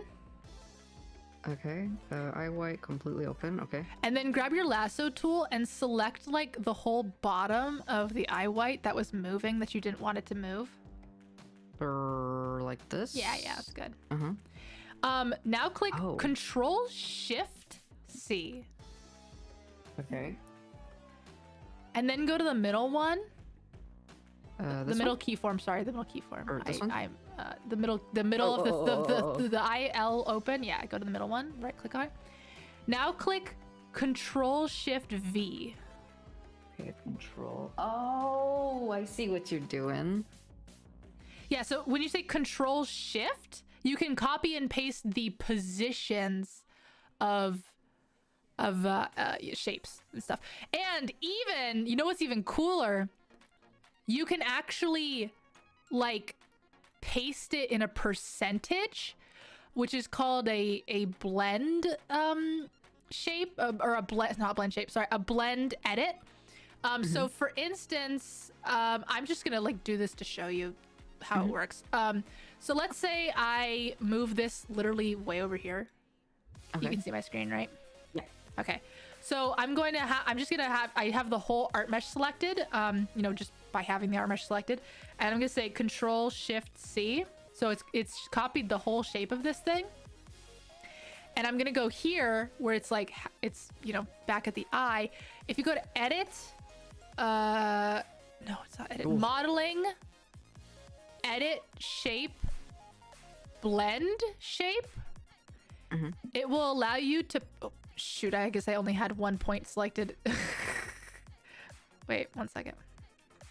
I thought I had the whole thing selected? And I guess I didn't. Okay, so modeling, edit shape, blend shape. It will allow you to paste it in a percentage. So I have it 50 here. I can set it 100. I can set it 25. I can set it 0. So it's an average between the two, between what it was and what you're pasting it to. Oh, which, believe me, comes really in handy. If anyone here ever does a lot of VTuber rigging, you will find out quickly. What is that used for? Like off the top of your head? Let's say it's actually mostly I use it for the eye, because let's say something happens where I actually have 2 parameters set on this eyeball. Let's just say it's these 2, and I realize, okay, actually let me just tell you the real one. Okay, really common thing that happens. So you have eye smile and eye open, which affects the whole shape of the eye because of the whole U and end shape. So end smile just has 2 points halfway in between here, and obviously the open, it does it like this. Yeah.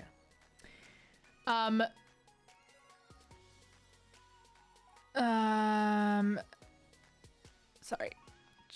I don't know why it makes it picky all of a sudden. Okay. Oh, I didn't even set the keyform. Oh, shoot, I do this every time I do this. I'm telling you, this is the... Oh, no, I did set the keyform. I just didn't set the keyform for the eye white. Oh, okay. Okay. So, for instance, like... Okay.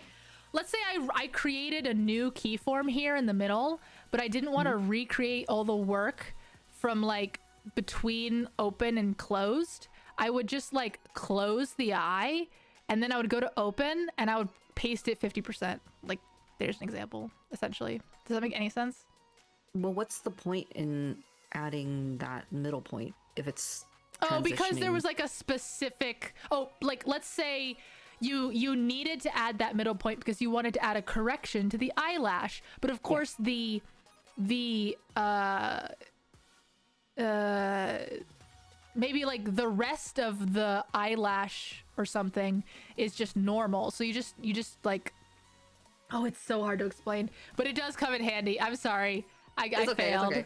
I'll cross that bridge when I get there. Okay, there's another question also. I will come to that bridge. Oh, yeah? Question. In Photoshop, I've had moments where a tool like opacity or flow is changed at random when opening the program. Does something like that happen in Live2D, a setting being changed? I've never experienced it. It might be like you pressing a button like 2, or like a number button usually affects the opacity levels. So like if you press 2 by accident, it would change it to 20%. Yeah. I don't know if that's necessarily the problem you're having, but that's like the brush opacity settings. It's like default hotkey is like pressing a number. I have a question that maybe or may not be related to this, what you just went over. So for example, we have the 3 points on the eye open parameter, right? And then I'm starting to fiddle with things in the middle portion, but I don't like it anymore. Like I'm like, screw it, I messed up more than I should have, and I want to start over. Is that how you restart it? Like, can I delete that? Well, if you don't, okay, do you just not want the key, or do you want a clean slate? Like a clean slate. You can copy the whole shape of the eye open and paste it to the middle one. But then would it warp? It would still warp, No, sorry. Right? So that's what essentially I was trying to ask. Do you want to just delete the keyform? You can delete the keyform.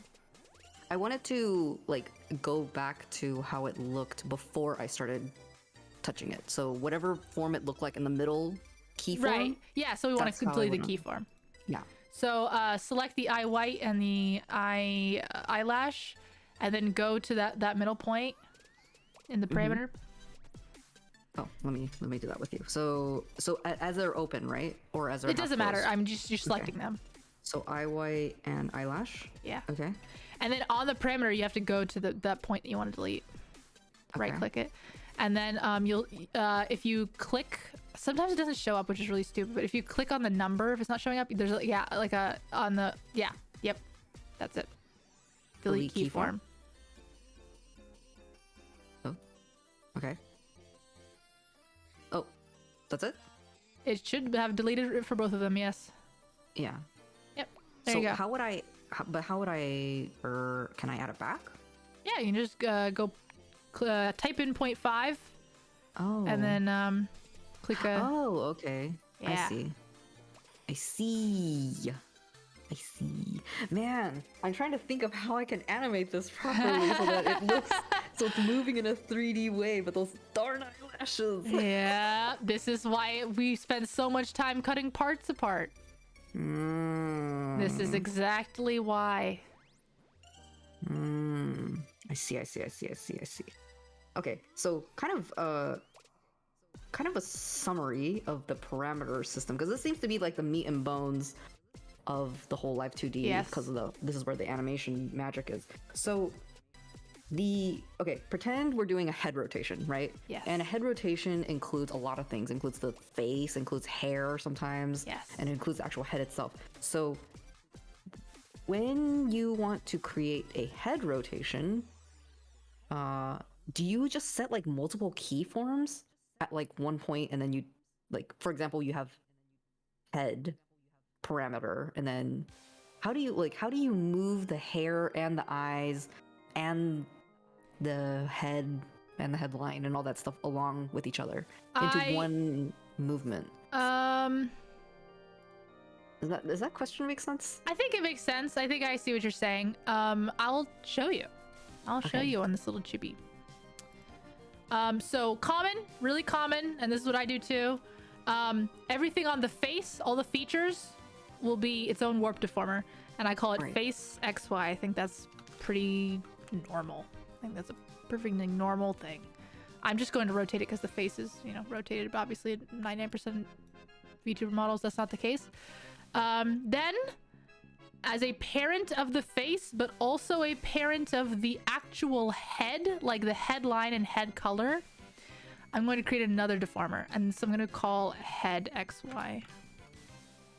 And I'm going to make it bigger than the default again, because as we've went over, things get weird if it's too small. So I just make it a little bit bigger.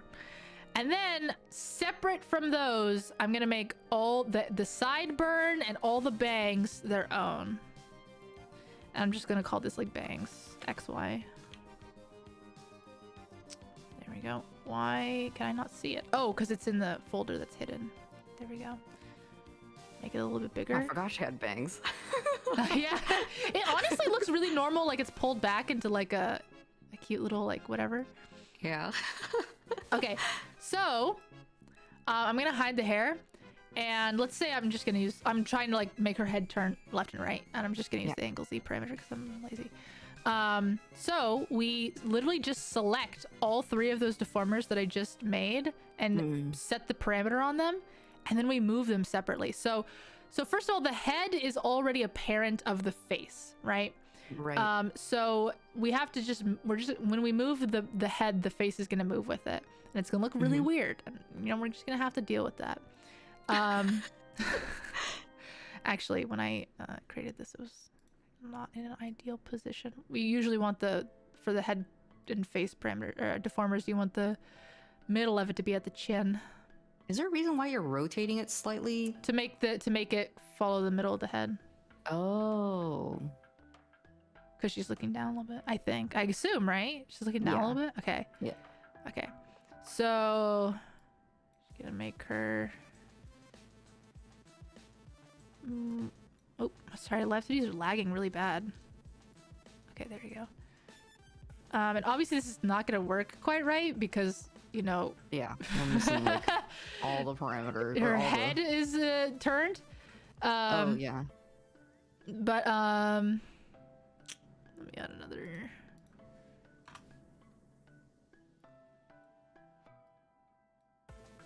Oh god. It's very mega mind right now. And then now the face, which is a child of the head, I'm gonna move to like correct all the sins I've just committed. Oh, I see. So it's all those warp deformers you set up. I see. Oh, okay. So this is what you were saying, where there's like a limit, so you have to create like a deformer within a deformer.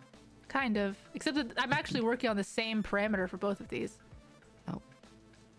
Because this is both the turning. See? Hello there. Hello. Well, nice to see you. It's slightly creepy. It is. It's so strange because it's like my artwork. It's like extra weird for me to see it move like this. And I'm definitely not moving it in the right way too. Like this got really weird.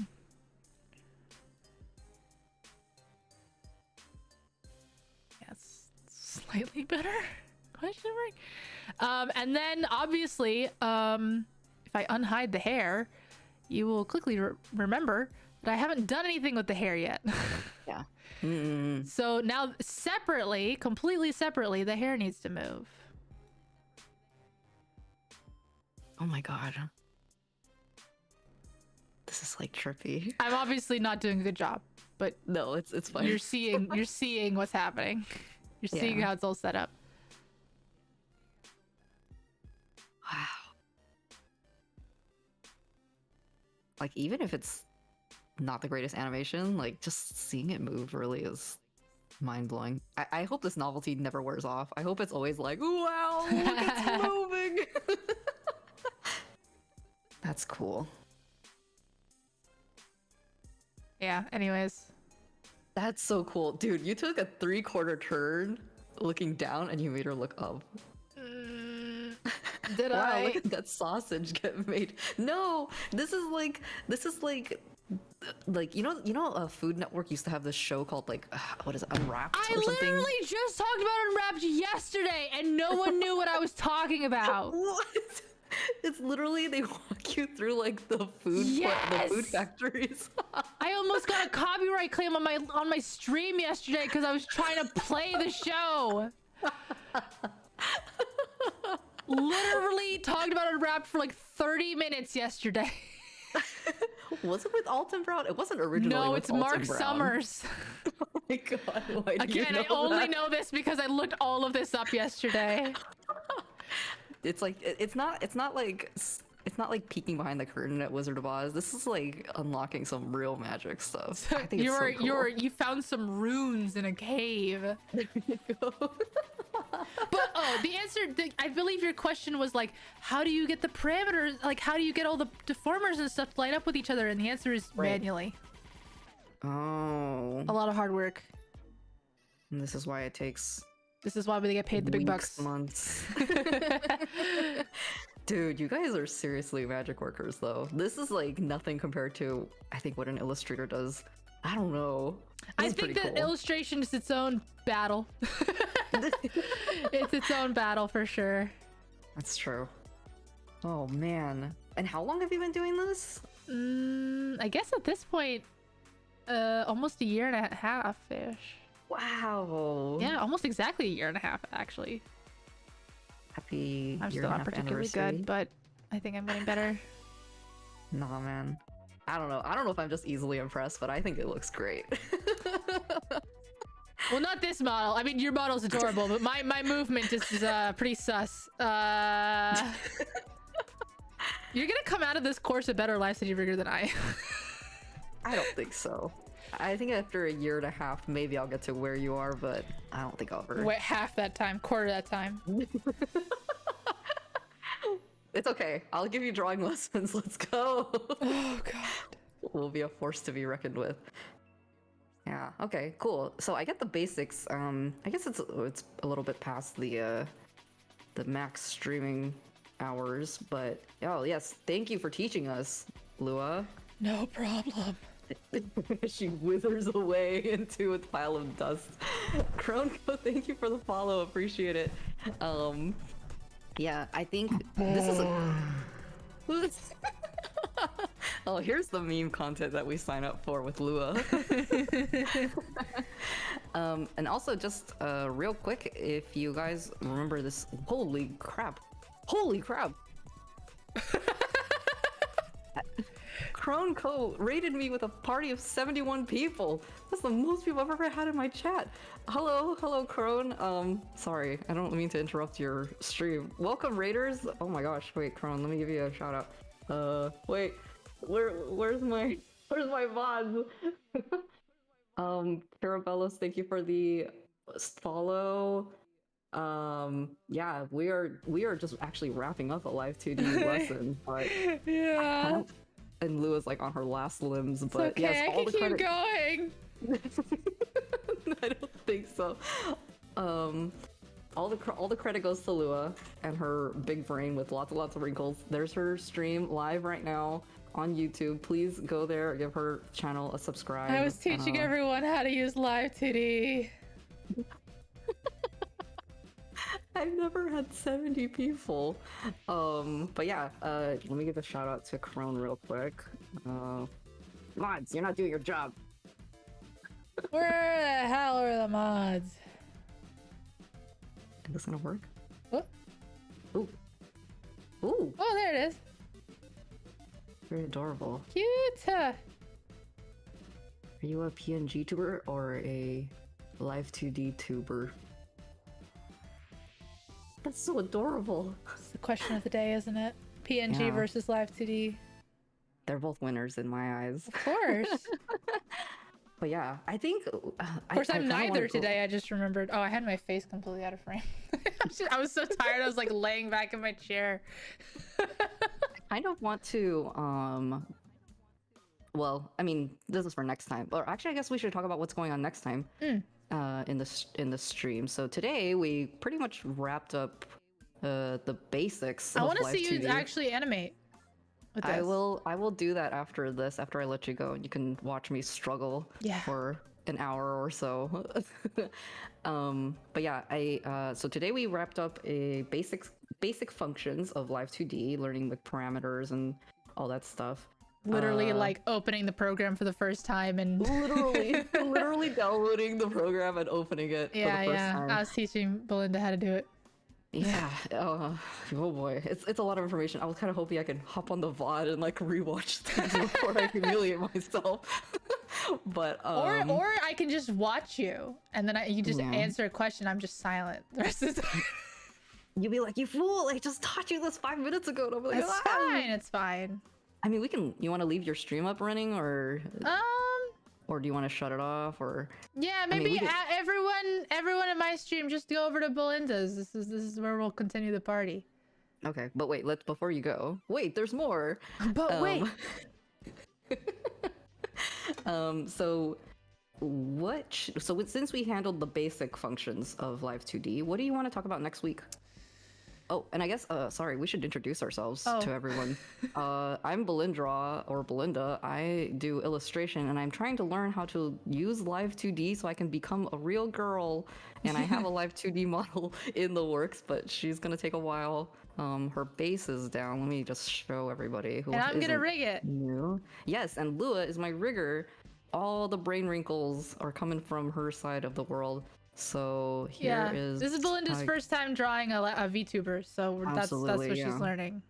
So this is my current model. Oh, let me hide your screen.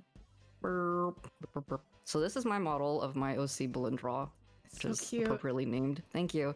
And Lua is going to be animating her. I've already kind of broken her down into the parts, so like the arm and the fingers and all that stuff are separated. So the only challenge left is to do alternate arms and hands or whatever, and then shading. Thanks for the follow, Korutako. Yeah, so this is basically this is episode 5. So if you want to catch all the VODs, get them on Lua's channel. Let me give you a shout out on my channel, Lua. Oh boy, I wasn't prepared for this. So that's all of Lua's information. Please go give her channel a subscribe. Dirty YouTube streamer. Yes, she streams very opposite of my content. She's very fun and bouncy, and I'm very tired. And So I just untrue. wanna- It's fine. It's actually really funny. I feel like there's a huge difference. I mean, this is maybe just my perception. I feel like there's a huge difference between my collab streams and my regular streams, but I don't know. Maybe Are that's you well in my head. behaved for the collabs? Well, I honestly think I'm much more chaotic and not well behaved for the collabs. You know, the funny thing is I only swear on your stream. I bring out the rage into Lua. I don't know. I mean, I guess it's maybe just that I swear more and more. But I literally do not swear on my own channel. But it's when I start talking to people, I get. It's all right. That just means you're comfortable, which is a good thing. Yeah. But anyway, so yeah, we've been doing this session every Friday at 8 p.m. Pacific time. It's been 5 weeks. It's been 5 weeks, but we're making like a lot of progress every episode. I feel like it's just jam-packed with information. So if you've ever been curious about what it takes to be a VTuber, rigger / artist, or I guess from an Square actual Zero, Live2D, this is like just start from episode 1, and it's like we just want to create an open space for anybody who wants to ask questions, and it's just completely open to the forums to. Yeah, everyone gather knowledge and pack your brains with wrinkles. This is a no stupid questions space. Exactly. We'll just laugh internally. I mean, if I'm laughing, you won't know about it. Yeah, so episode 1, 2, and 3 or 4? Yeah, 1, 2, 3, and 4 were actually just the drawing portion. Yeah. So now 5, we finally introduced Live2D. Yeah. All right, so now that that's all said and done, what do you want to do next week? Good question. Well, I mean, I would like to see what you do with this emote. Oh, there was one. I mean, because there are some parts that I didn't, some finer details that I didn't go over, and actually one of them I just realized that we should probably have done before we started bringing the eye, but I guess technically we could do it afterwards. It's fine. Don't worry about it. All right. So, yeah, I would like to see how you animate this emote. You rig this emote. And then we can actually talk about actual animation, because I mean, I'm sure if you use Live2D, it's mostly going to be for emote animation. Yeah. If you decide to go that way. So you need to actually learn how to, bake the animation. Yeah. So. Yeah. That would be good. Is that going to take up 3 hours, or is that I'm sure with the two of us it will. 1 hour nap break in between if needed to fill in the time. Yeah, okay, so I think I will dig around a little bit for an hour or so. I always say an hour or so, but it ends up being 2 or 3 hours later. Yeah, that's when I get all my work done. Oh dear. I'm gonna just see how far I can get with this without going crazy. But yeah, okay, so next week I guess we'll talk about animation, and then I guess starting from now, after next week, I feel like it's gonna slow down a little bit from here, so because it's just a lot of more tedious work. So I think it may just become a co-working stream for a little bit, huh? Yeah. What do you think? I There's think no more so. like lessons that you can really throw into people. Not really, just the occasional question. Yeah. Okay. So what would happen is probably this will turn into VTuber.